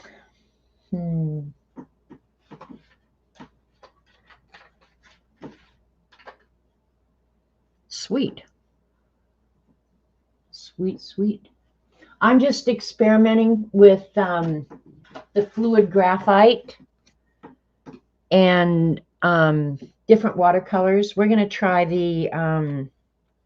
okay, Bitty Penny, since you said you wanted to see this. Nope, that didn't talk me out of it. You're hardcore, Bitty Penny. All right. Which ones do you want to see? Do you want to see the gem colors or the pearl colors? They're both pretty shiny, metallic-y. Let me see. Let me pull them out of their little boxes. I haven't built the trays yet because, like everything else in my life, it's waiting until I get 2 minutes to do something. Okay, Terry Brett said the pearl colors. Okay, just a regular... Nope, it's water-soluble graphite, Jen.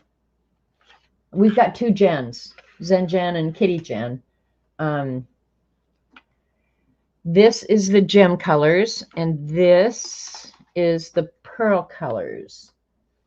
Now, the gem colors seem to me to be pretty muted anyway.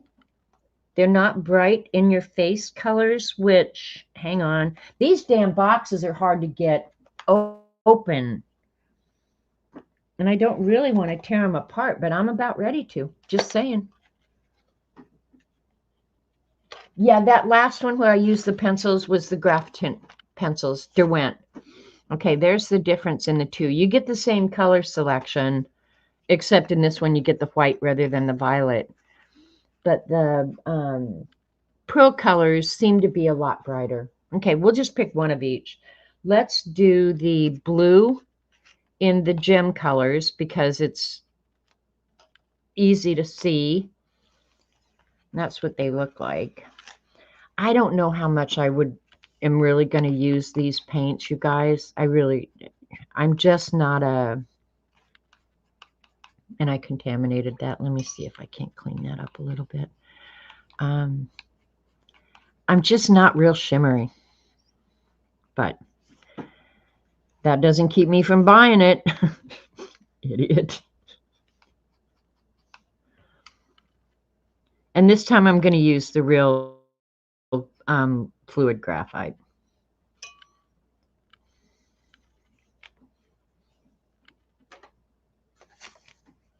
I want to make sure I've got nice, good color.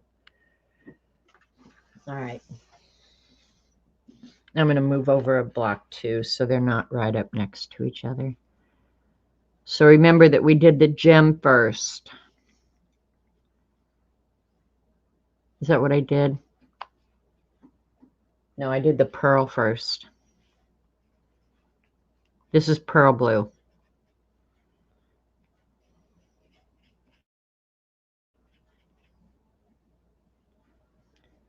And because they're both Kuretake products, I'm going to guess that the binders shouldn't impede their willingness to mix. We'll just see. I don't need a whole lot of this. Little bits will go a long, long way. Okay, now for you guys that came late, I explained when I open this, this is highly viscous product. Can you see? I can't tip it, but see how it just will stay on that knife? They say it's fluid, but it's right next to solid. So, and I have to say, oh man, I got a lot out. When I opened it up and mixed it, I have to say I was a little surprised. I was like, damn, this stuff's almost solid. So, but you can dilute it down, you know, pretty. And I'll paint with it here in just a minute after I finish this mixing, so you can see. All right. Try not to contaminate the graphite. Ooh, that's a lot for that little amount of paint. Yeah, seems to be mixing beautifully. Oh, man. Oh, man. Oh, man. Check that out. That is awesome. You can tell it's blue, but oh, man, is that pretty. It's a kind of a steel blue gray. God dang, that's pretty. Now, I mixed that pretty heavy with the graphite, but that's crazy. Let me see if I can, oops, put my wet. I told you, I do it all the time. Can you see the blue? So depending on how much graphite I mixed with that, I have like infinite colors from that, which I could dilute further, to that, which I could dilute darker. Oh man, I like it. And it still shimmers. Yes, it does, Debbie Epps. Now, maybe not quite to the same extent. We'll see when it dries that it may have toned down the shimmer a little bit, but that's okay. It doesn't, yeah. No, it still has plenty of sheen, but I think it's just been dulled down a little bit. But the thing about the graphite too, and I probably should right now, let me clean this brush out. Okay, let me get out. Oh, I threw away that other paper. Doggone it. Let me see if oh, here's a piece here I won't mind wasting. All right, we're going to take some of this graphite, and I'm going to dry my paintbrush till it's still moist but I've sopped up as much as the napkin will sop. I'm going to go ahead and take some of this and just paint it out thick as it comes out of the bottle. And there's a reason I'm doing this. Okay, and then I'll go ahead and thin it down a little bit.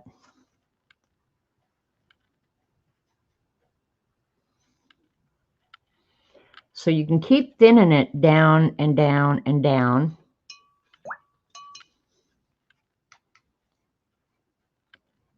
And get it just as light. I mean, you can get it as light a gray as you want. But I left that one kind of thick because when it dries, and hopefully I won't have to heat it, but you can shine it so it looks like metal. Try those granulating colors. The Daniel Smith veil, is that what you're talking about? What does that stuff in the bottle do? Joanne, it's just a fluid graphite. It's probably what they use when they're making the pencils. And they're extruding the graphite into the pencils. Yeah, it's just fluid graphite and it's water soluble. So you can mix it with any water soluble product. Yeah, it is. Only Bitty Penny, it's not really black. When it dries, it's, I guess you would call it steel gray. It's a dark, dark gray, really pretty. But when you shine it, it looks metallic. But yeah, the sheen, I would say okay, there you go. That's pretty good where the light's catching it. I guess it's just not in your face as much is how I would describe it. Because the light blue is definitely shimmery, in your face shimmery. All right, and then we're going to try the pearl or the gem colors next. Which one? Should we do I love the red in this, but the yellow is really pretty too. Let's do one of these. Let's do the red.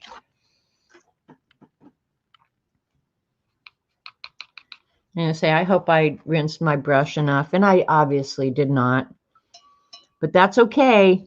God.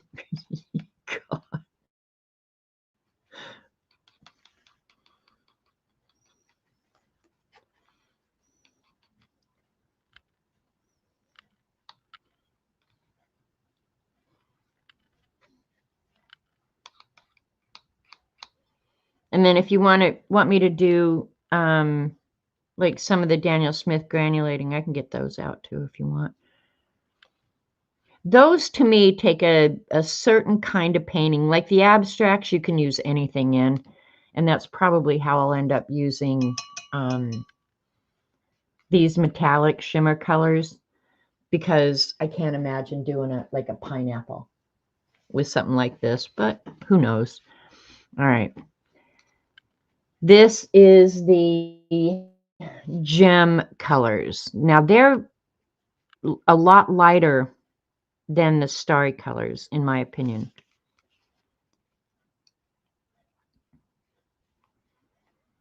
Hopefully this doesn't come out just butt ugly. And if it does, you'll know what not to do.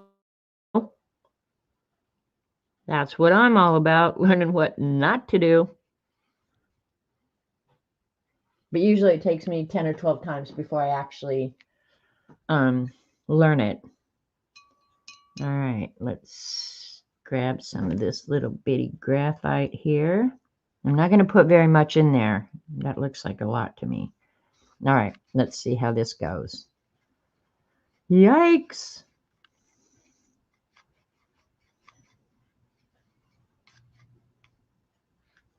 And I suppose there's a learning curve. Ooh, I'm not sure I love this. You know, where you kind of get a feel for how much graphite to add to however much paint you've got mixed or out. This is not horrible, but it changed the bright pink to more of a violet-y kind of color. Isn't that weird that it turned the yellow green and the pink violet? And I'm sure ratio has a lot to do with it, you know. Let me go ahead and add some of the pink back to that.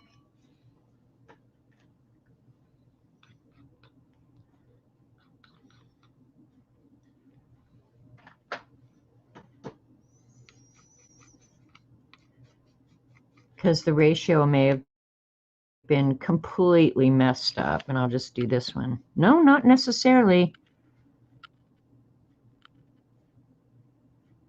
So yeah, it's kind of a learning curve sort of thing, but it's still very cool because with the liquid graphite, or maybe the graphite pencil, if you want to go to that much trouble, turns all of your watercolors that you have into graph tint colors, which I'm a fan of.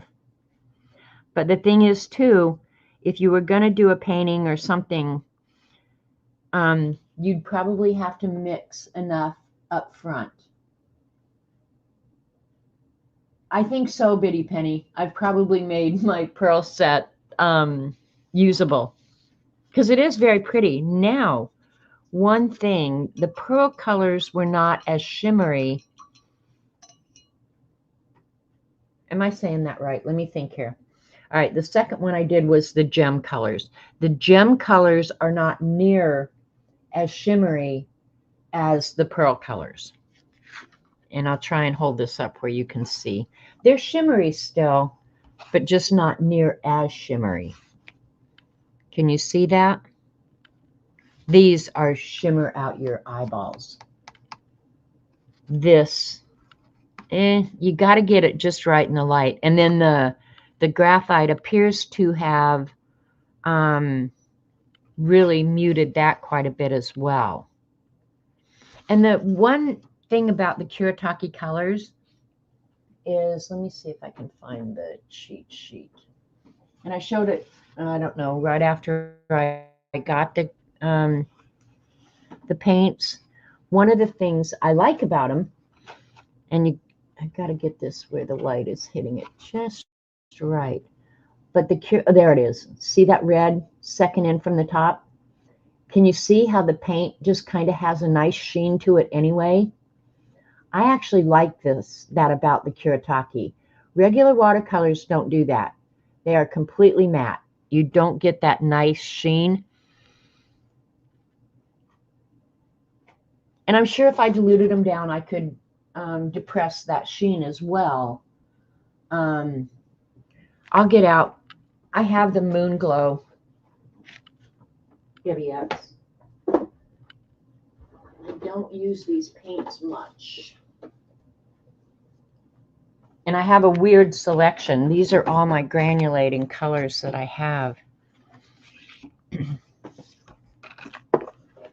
of the Daniel Smith.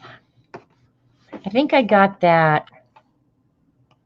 Oh, I got that sticker when I ordered the, oh, that's another thing, is the sticks. Debbie Epps, I don't think you were here, or we've talked about the Daniel Smith watercolor sticks. Have you seen those?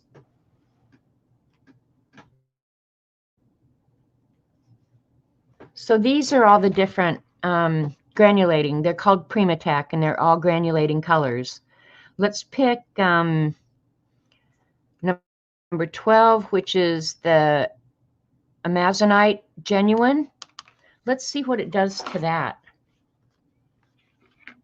And I'll just keep using this same palette because it's just going to get washed out since I'm not doing an actual piece of art with it. No, I don't need to do that. And I do like this watercolor palette a lot. I think it's a Meaden, but I do love this one a lot, that you get this little tray up here. I like it a lot. Okay, so we're going to do the Amazonite Genuine, which is this one.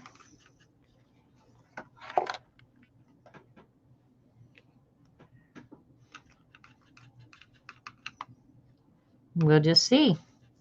I love this. I love playing with this stuff.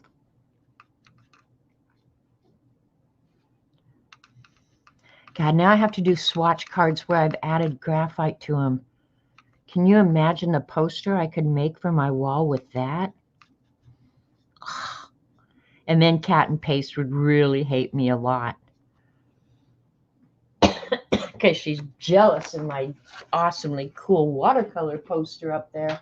Now, in case you're wondering, I have succeeded in trashing out my whole room.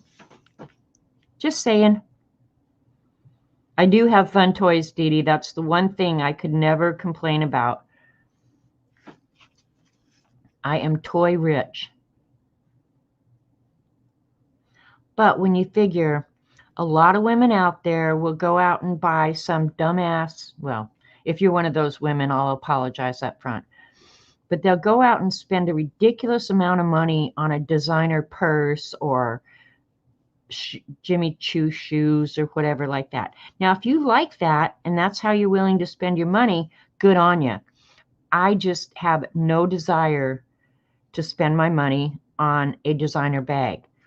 But if you give me some Daniel Smith paints or a Mead palette or something like that, I'm good. So relative to a designer bag, I'm doing great.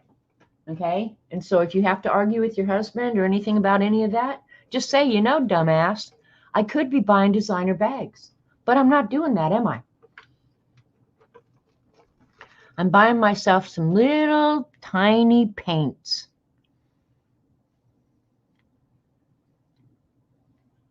And they're not thousands of dollars.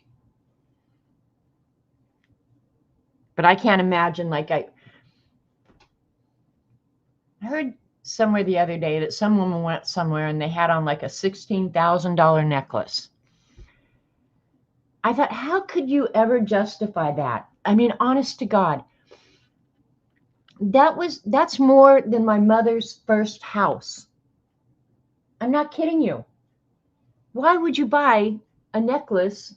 I mean, maybe if you have just unlimited amounts of money, yeah, you go, girl. But I don't have unlimited amounts of money. So, I mean, I do have to pay attention to what I'm doing. But there's just no way in the world I could justify a ridiculous amount for a handbag or a pair of shoes that I'm going to go out and step in dog shit anyway. Sorry, but it's true. Okay, this one I got fairly dark. Oh, but it's beautiful. I am so sold on this, you guys. So sold. You know what would be fun? I'm going to do a piece of the abstract art that I've been doing in maybe just a monochromatic where I use, say, this green with different amounts of the graphite in it. So it would be graduated from this bright, beautiful green down to what I'm painting now. I wonder if that would be cool. I bet it would.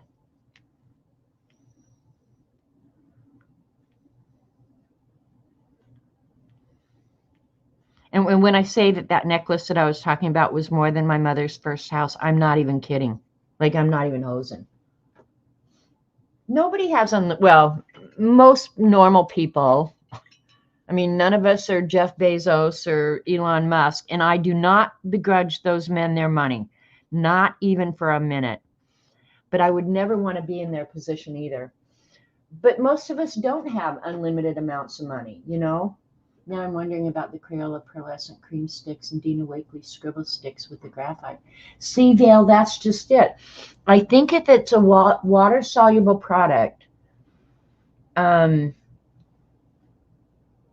you could mix in a pan, I'm just trying to think. I have scribble sticks and some of those other water-soluble products that probably have gone bad by now.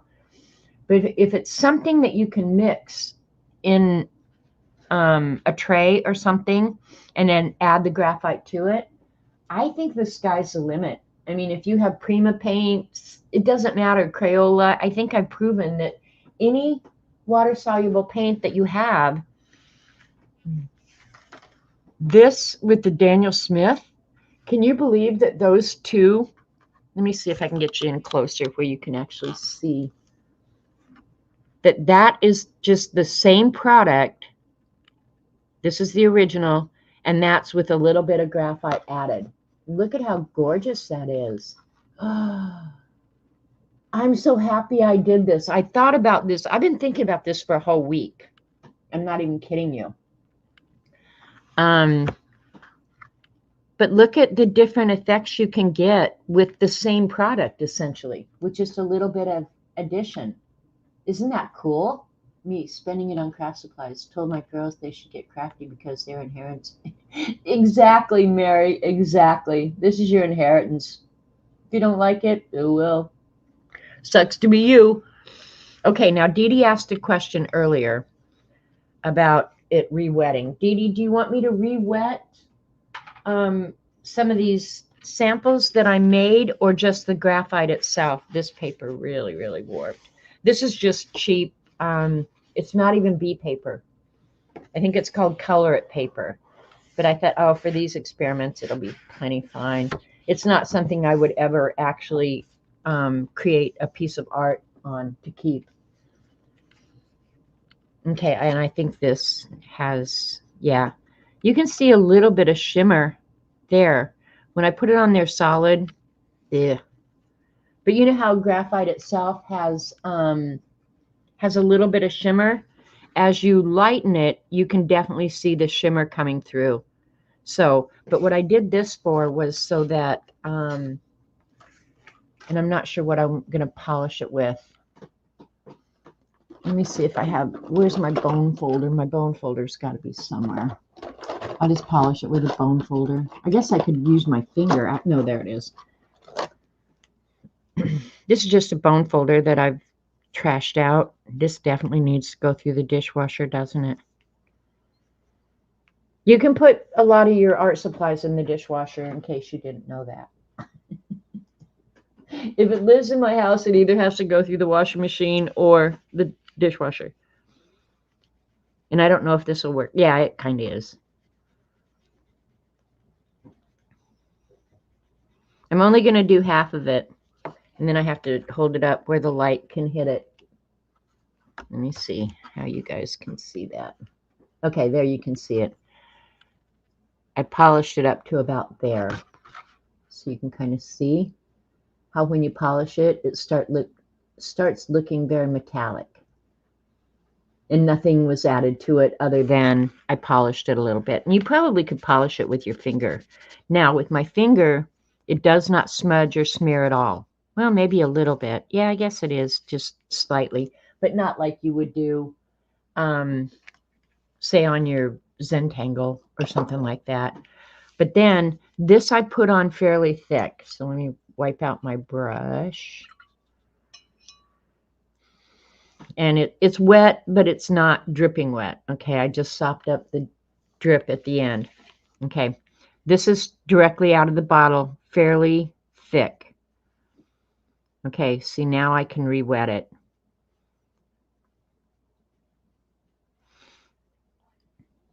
And then you could, probably get it as thin as you want, down to that or less color.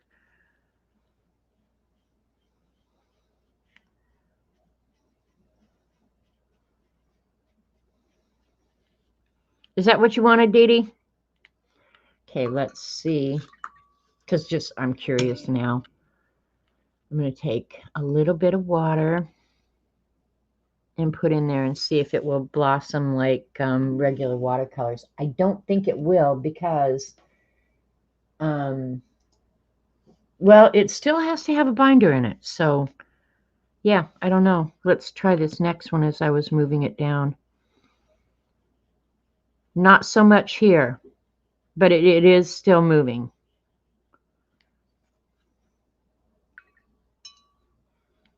So, yeah, I could never get it back to the white paper, but I could definitely dilute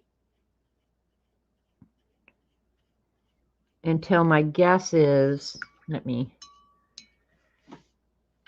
wash that out until my brush has none. This down here is probably not going to move much at all. Well, a little bit, but not much that you're going to really move it at all. But when you put it on thick, yeah, you can move it.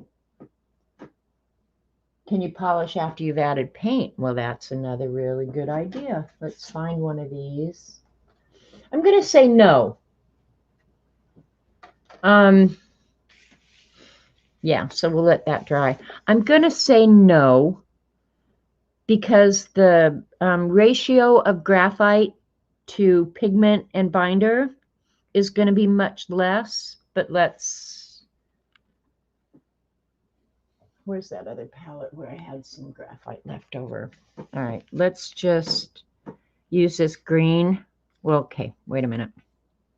Let me take the rest of the graphite and mix it in there. I'm going to say that it definitely is going to have something to do with the ratio of graphite to paint. Okay, what did I do with the, oh, hit it for myself. It's fluid graphite from Kuretake, and it comes in this cute little bad boy box. And I haven't watched very many videos on YouTube about it, so I don't know what other people have actually done with it. So there might be massive amounts of videos out there that I know virtually nothing about. Because I've been a busy girl, you know. All right, so this one is going to be a lot of graphite, because remember I added it to that green. And we'll try polishing it when it dries. But this is, the color to me appears to be virtually nothing but graphite that's been watered down to make it paintable. And when it dries, it's going to be a steel gray. And then we'll try polishing it. But this has been fun for me. I don't know if it's been fun for you guys, but yeah. Take your ball and go home.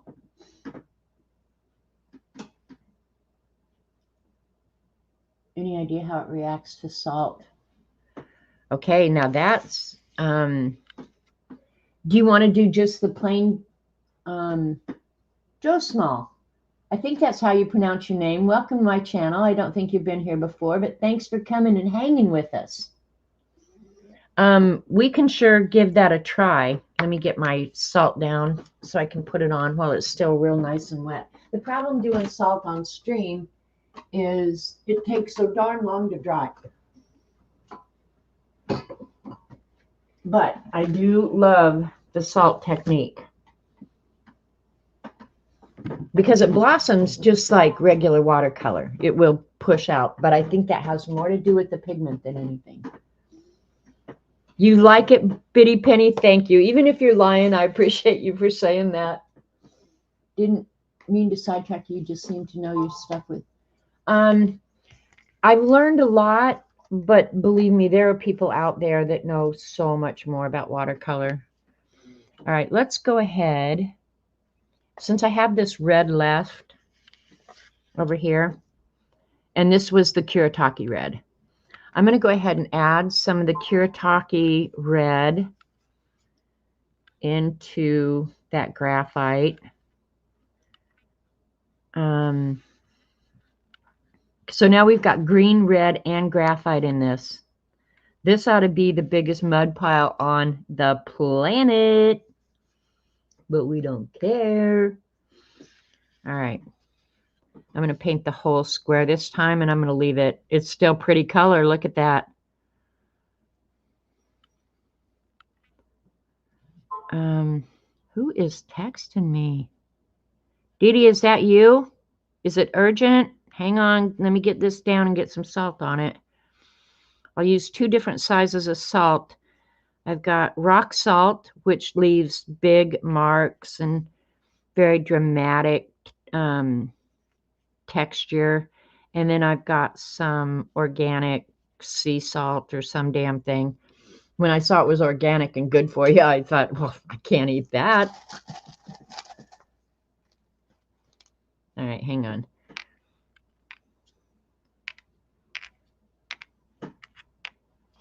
All right, and then this little one here is the organic sea salt. Yeah, the color is just really nice. Now, I'll never be able to mix that again because it's the Daniel Smith Amazonite. All right, you can definitely see how that organic just sucks up the water immediately. And let me pull you down.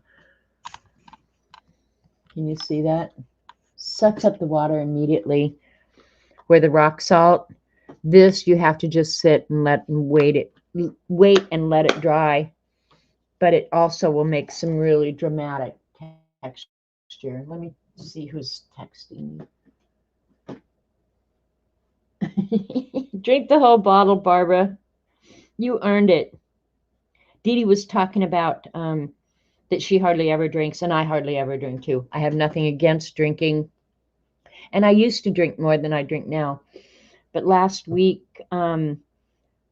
when Robert's daughter was here, we went out and got Mexican food. And so when we go out to eat with Jackie, I not uncommonly will order a margarita, and she ordered us both a margarita with Patron. That margarita came, you guys, it was nothing but Patron. I'm not kidding. We got and they were pretty big glasses. We got about halfway through that glass and looked at each other and said, we're going to be falling down drunk here in a minute. I'm not kidding.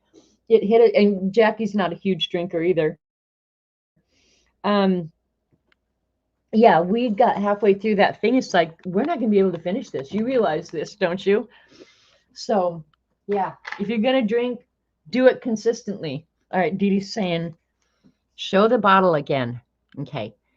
It's not an impressive little bottle. This is the box that it comes in. It's a Kuretake product, and it is on their website, so you can go see a small video about it. Made in Japan, water-based. Oh, come on, focus, you freak. Fluid graphite. Oh, this camera, come on, you're going to kill me here. Work with me. I'm going to send you to training with Bob. Bob knows his job. The camera's going to training with Bob. Next thing you know, my camera will be vacuuming and taking pictures at the same time. There's a little bottle. But it's more than you're going to use probably in a fleeting lifetime. I'm not even kidding you. So, yeah. And I think it was $13. I want to say it was about $13. But it took a while to come. Like, I get Amazon Prime. So usually my stuff is here within a day or two. And this took probably a week and a half, 2 weeks. So I don't know if it comes from Japan or what kind of Fort Knox warehouse they keep it in, but it did take a while to get here. I was being very impatient waiting. So yeah, don't expect it on your overnight delivery. Dee Dee, thank you for getting my attention. All right. Have we done all the cool experiments?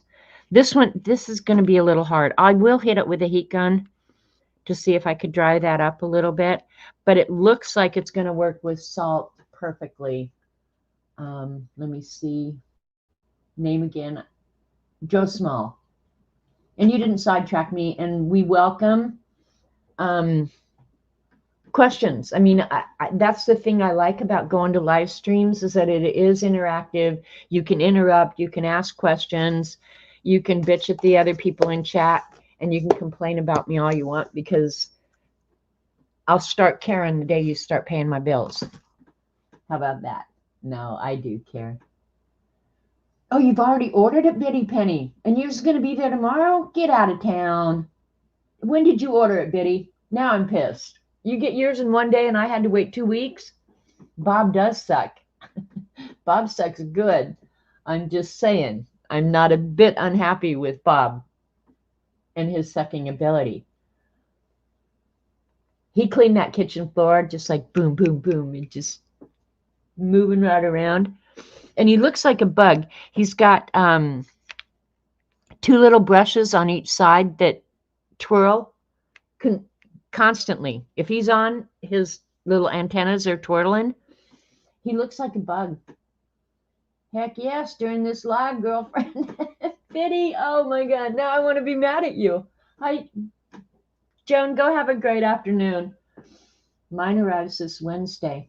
Oh, Debbie F sorted it when you've had Bob, you can't go back. There you go. You guys, we could make up a whole book of things about Bob. You need pics of Bob? Okay, next time he starts running, Dee Dee, I'll take a picture of Bob. Bob is a shark, Jane. And I looked at lots of different kinds, but I thought for the reviews and how much money I was going to spend, I thought the shark reviews, I couldn't justify spending more. I think everybody that I read who had the shark loved it. And I think it was $269 on sale. So it probably was closer to $300 if you bought full price.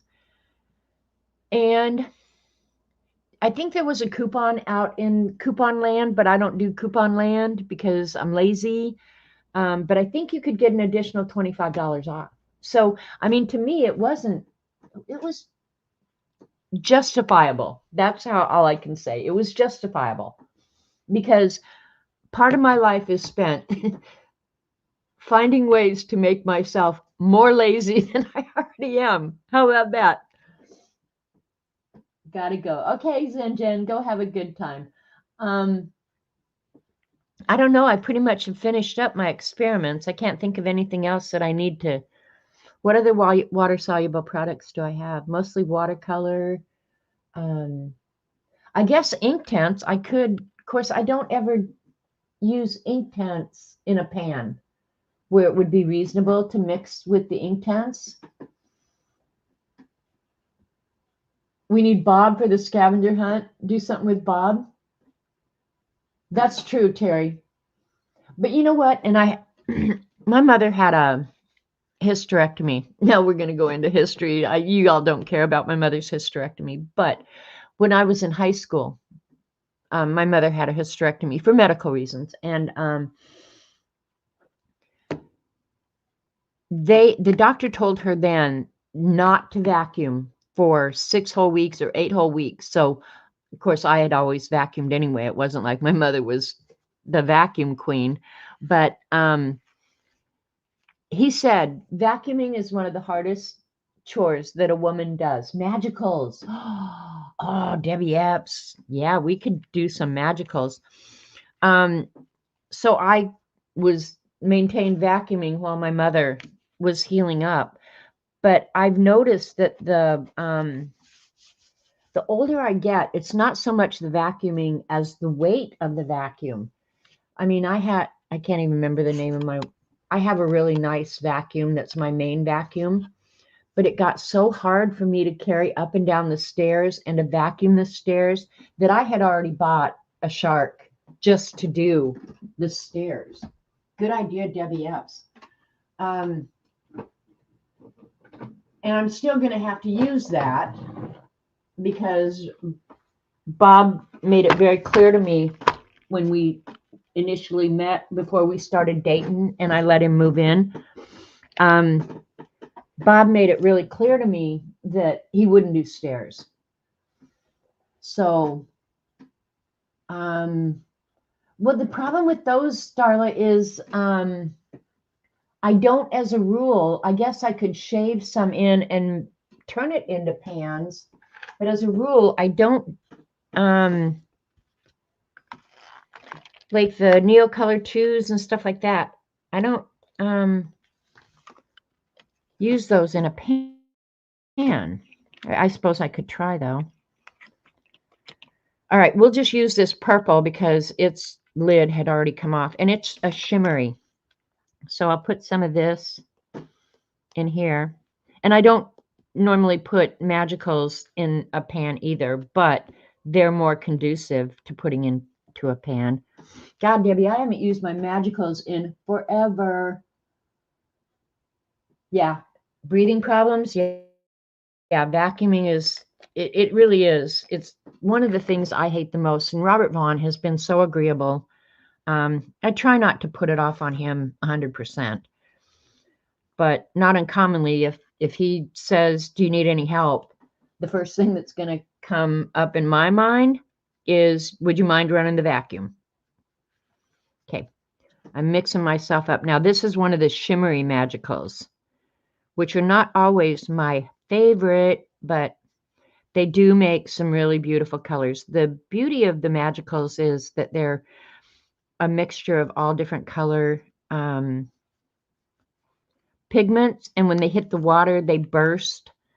I haven't done magicals in a long time. A magical show might be fun again, because I'm sure I haven't enabled you guys enough. But But anyway, when you mix it up like this, you're not going to have that explosion of color. You're going to end up with you know, more of a solid color, but what the heck. All right, and remember, I still got salt on this, which I can't believe I haven't trashed yet, but it's almost dry, so I'll take that off here in a minute. But let's just paint over here next. Let's do it on this one. So this I'm just painting with regular Magicals, and this was shimmery colors, so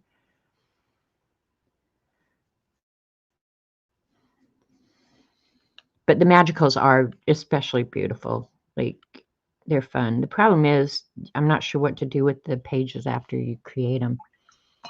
All right, just for shits and giggles, let's add some water and see how the Magicals bloom.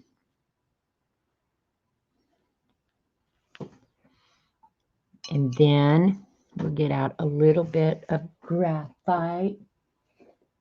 You can add them to water on various mediums. Yeah, see, I think when you're just looking around at your products, I think there's probably a ton of more ways you could use this. Oh, look at that. I just goobered it all across the page. Oh, my bad.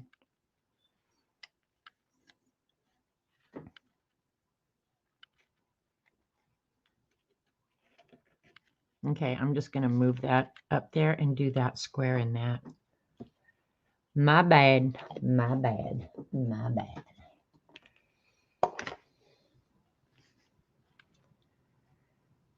All right, clean the palette knife up.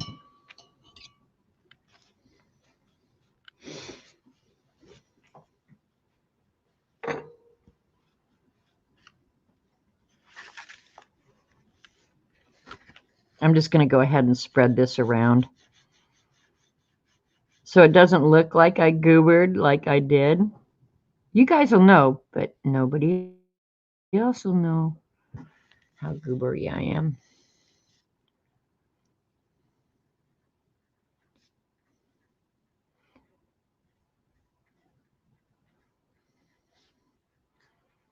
And I'll try and polish that, because it's thicker there than it is out here on the edges. So we'll see.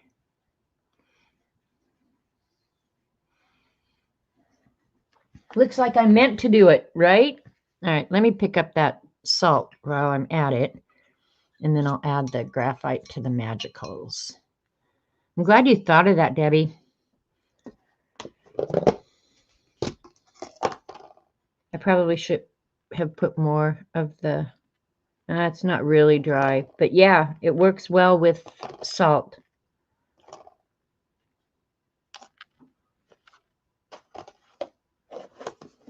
I do like the salt technique for sure. All right, let's add that to the Magicals. What a mess I am.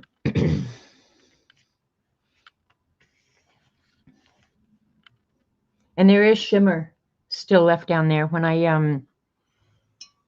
after I add the graphite to the Magicals, I'll show you guys how shimmery it was.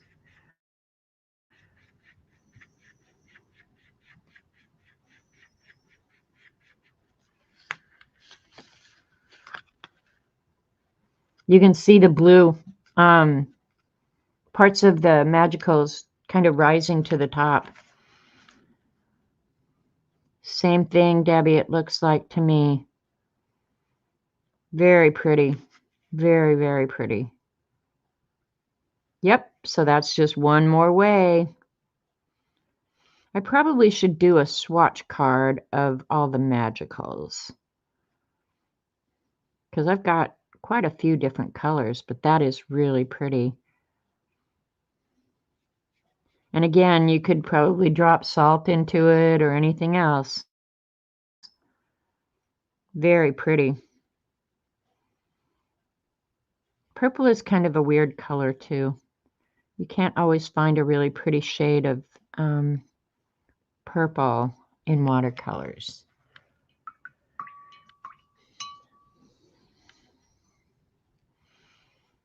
And it looks like the blue whatever the blue is that gives the magicals the shimmers, it looks like it's separating out. I mean, I could be on drugs, but I don't think so.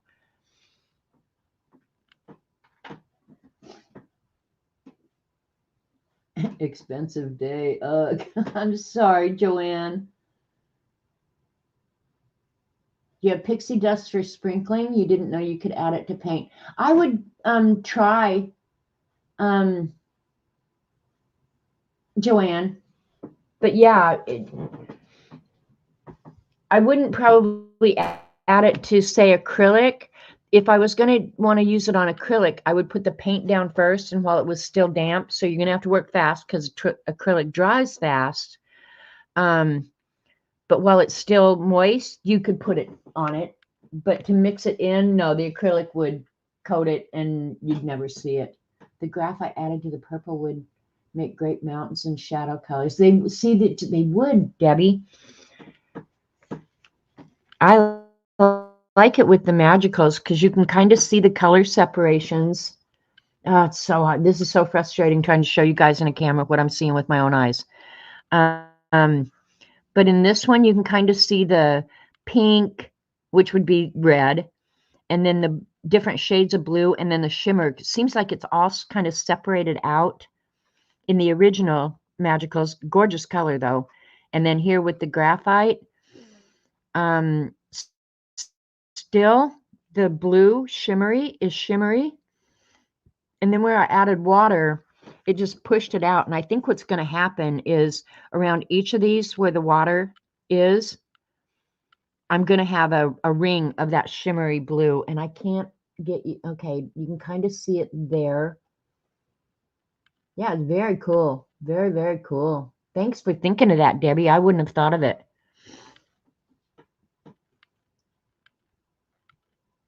Okay. Have to run. Joe Small, thanks for coming. Appreciate you hanging with us. All right. I'll go ahead and move this salt. Now the organic small pieces of salt, I don't reuse those. The rock salt, I do. Just put that back in the container and reuse it and reuse it. The problem there is sometimes you'll get blue where you don't want blue. Oh, well, stuff happens.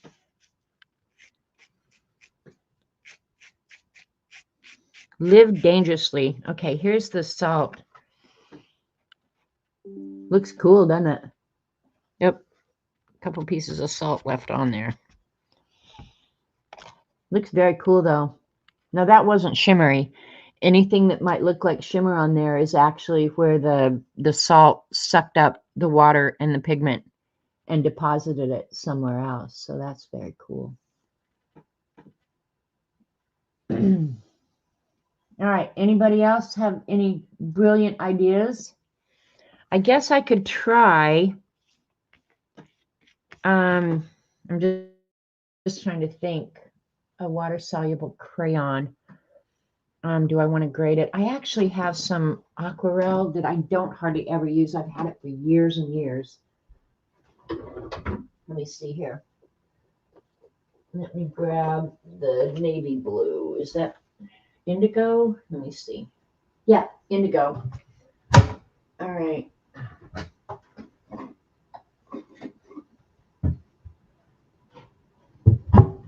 I don't know. Do art supplies go bad? Do you guys think? I've had these aquarelle for our Aquatone, and they're one of Derwent's early water-soluble crayon type products. Now, these were scavenged out of an art store in Edmonton, Alberta that had burned down in a fire. I think it was arson. Distress oxide spray, yeah. Yeah, because I've got a bunch of sprays too. So you probably could do it with sprays. Just spray the spray it where you could capture it. But anyway, I don't know if the fire affected these. I really don't, and I've never bought any new to know. But I was never a huge fan of these, even though I'm a fan of Derwent products overall. But these Aquatone, I just never thought they were that awesome a product. And then, of course, every art company started coming out with water-soluble products that, in my opinion, so far exceeded the quality of the Derwent Aquatone that I just never used them. But in all fairness, I don't know if the temperatures involved in the fire could have changed the properties of the product either. So, yeah, Derwent also makes this cool little grater. And this was, I bought this when I got the ink tents so that you could turn your ink tents into, you know, a pan or something like that, or do enough where you could mix enough to do a whole project. Oops, I just got purple in there. I didn't wash my brush well enough, apparently. Fortunately, we're not creating anything that we have to worry about. So yeah, you can go ahead and take that solid and mix it up. And this was indigo, so we should end up with something very close to what the Kuretake was. And I hate to badmouth the Aquatone, and I'm not really. It's just that I think there are so many products that are far superior. Yeah, oh, I don't think there's anything wrong with buying used art supplies, not even a little bit.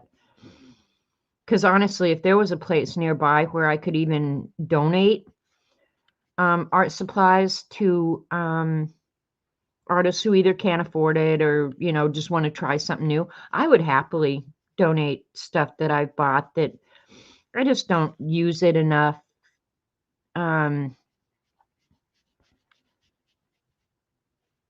So that, you know, I don't know, justify keeping it when I have other products that work as well or better. Now, I did that one. I think I'm going to dilute that. I got quite a bit of product down. I think I'm going to dilute that down a little bit more. Okay. And I'll just do 2 squares. So you can kind of see, because I think the graphite in that one is going to be really hard to tell.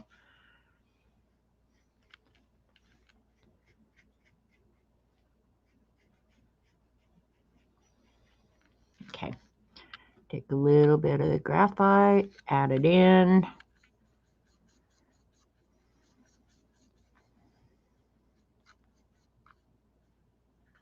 Not a fair comparison because I had actually watered that down, but we'll see. Put my hand in it because I'm brilliant that way.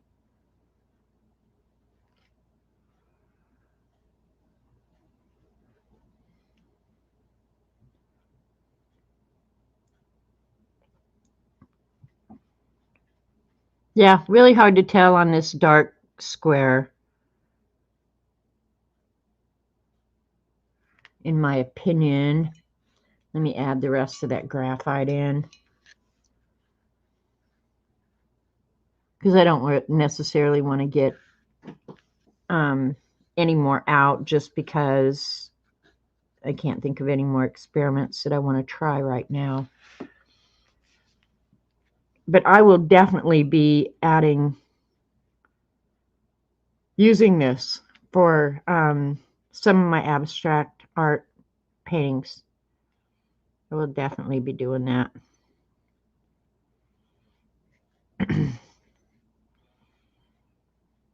And I don't know, but I'm guessing maybe I should just run and get some acrylic paint. Acrylic dries very quick, so you've got to move fast. But there it is, with something more like a crayon that I was able to turn into. So I think it's going to work very much the same regardless. Yeah, I think so. If they don't melt, then I wouldn't think the heat of the fire affected them.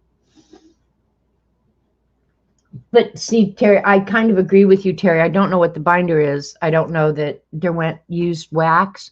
But yeah, I kind of agree that the fire wouldn't have affected them overly much. But I don't want to, like badmouth a product that went through a fire and still works good. What the hell?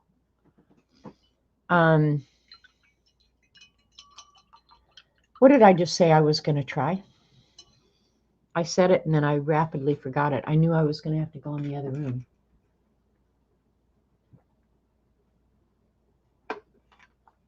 Yeah, Value Village in Canada. That would be a great place to look. I bet you could find paper and all kinds of stuff in acrylic. Thank you, Terry Brett. Let me go just pick one color of acrylic and we'll try acrylic real quick.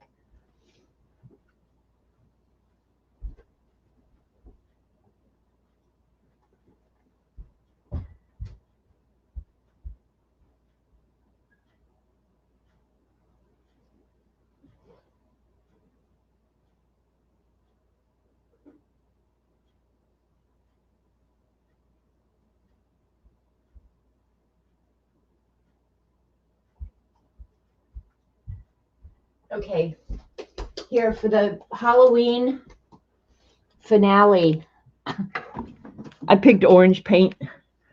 Pretend it's a pumpkin. Thanks for being my memory, you guys. Okay, now I won't use this brush with acrylic paint, so let me see if I can find a caca brush. This one will be fine, I guess. Oh, and I am going to have to get out a little bit more of the graphite.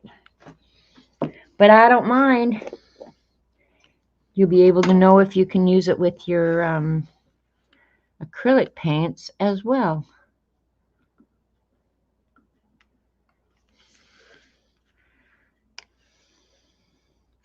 Now, see, I love this, that you found something that can alter products and make them more usable or will save you some money other ways. Nothing makes me happier than that. All right. Shake your craft paints because they go to crap sitting in the bottle. Oh, that's a good idea too, Sharon. Yeah, use your white pen. Good idea. I'll get that out so I won't forget. All right. Oh, come on. You can tell I haven't used my paint in a while. Definitely got paint boogeries on it. Yellow on my hand, orange on my hand. Don't need much.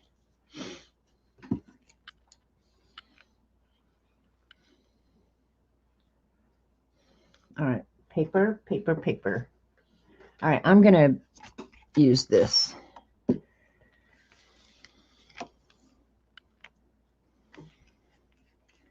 All right, just so we have a starting point. Here's your orange.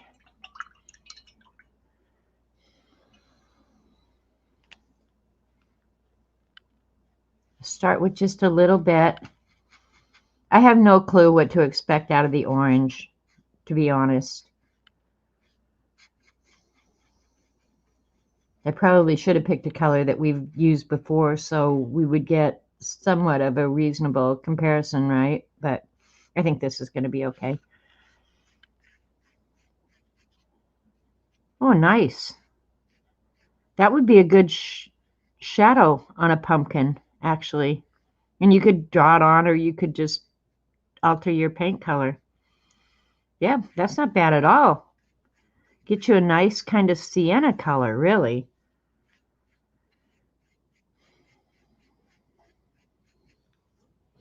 Maybe not sienna, maybe more.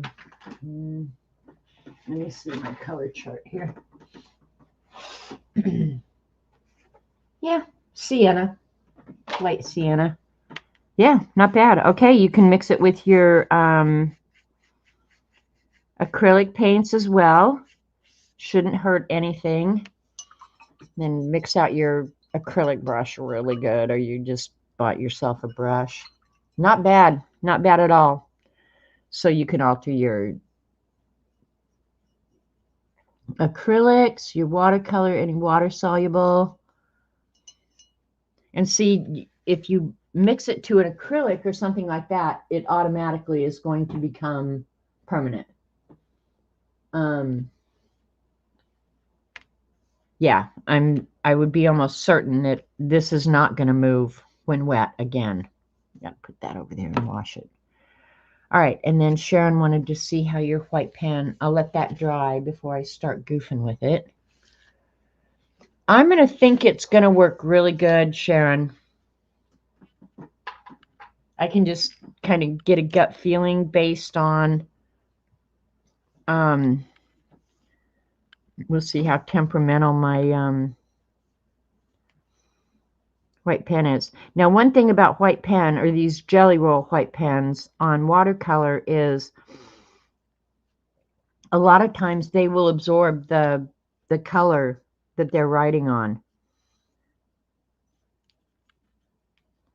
It's not doing it so much on these. Let's look at the graphite itself. Works like a champ, Sharon. Even on the really thick graphite that I put a shine to, working awesome. And working better where it's not shine. So, yep, your white pen is going to work on top of it.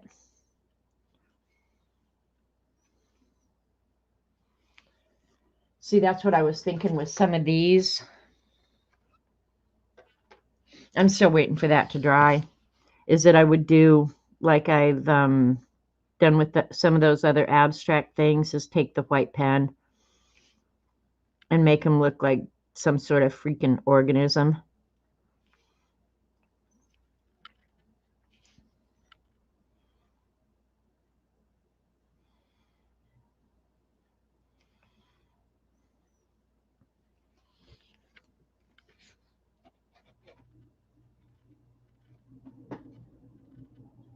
Hi, Brenda. So yeah, your white pen's going to work on it. I'd say this was pretty successful. I'll pull out and put all this junk over here. I do like the salt.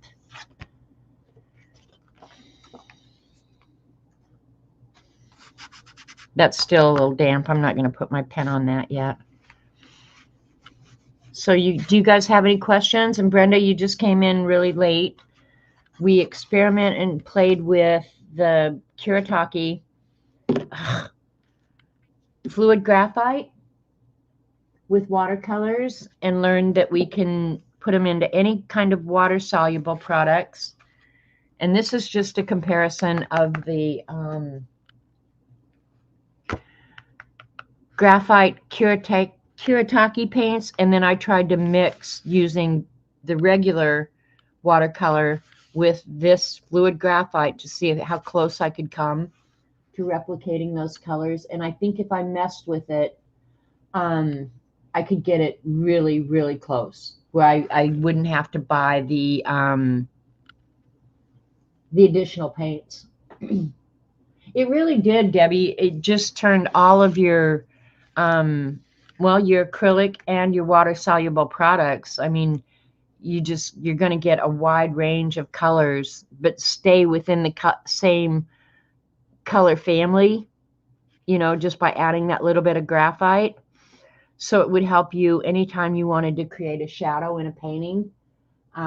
You could use the complement color, and if you watch the Cat and Paste video, she talks a lot about that, and you will learn a lot if you watch it. She does a video on color theory, and you will learn. I don't know how many of you know, but Cat and Paste is a trained artist. So if she's telling you something, you can trust her. She has definitely had a lot of training, and she's good. I mean, I'm glad she is trained because she is really good. But yeah, it's just expanded what you can do with any of the products, your water soluble products forever, or liquid products for sure. So yeah, I'm really quite excited because I intended to do this. I just didn't know how much I wanted to torture you guys, but obviously I don't mind torturing you at all. Go figure. And my 3 hours is up. It is a useful product, Val, for sure. Took your mom to 3 appointments. Good on you, Brenda. I spent a few years taking care of my mom too, and I would never undo it. Your Amazon cart is overflowing. Mine is empty, and it's going to stay empty because Bob took all of my discretionary income. My son is wore out. He has to go with us. Aw, ready for a nap. Yeah. Do something kind for yourself, Brenda, for sure. Yeah, but I like it in the acrylic paint too, so. And it would be a perfect shadow color. So yeah, this is awesome. Makes me very, very happy. Famous last words. I know, Joanne. I need to just shut up so it doesn't come back and bite me in the butt later. Right? So thanks for hanging out with me, you guys. This was fun for me. I hope it was fun for you. Or learn something, or you might get a useful product out of it. But again, keep in mind, if you have the water-soluble graphite pencils or the little solid graphite, and you could turn it, I'd say, try that before you go spend a bunch of money.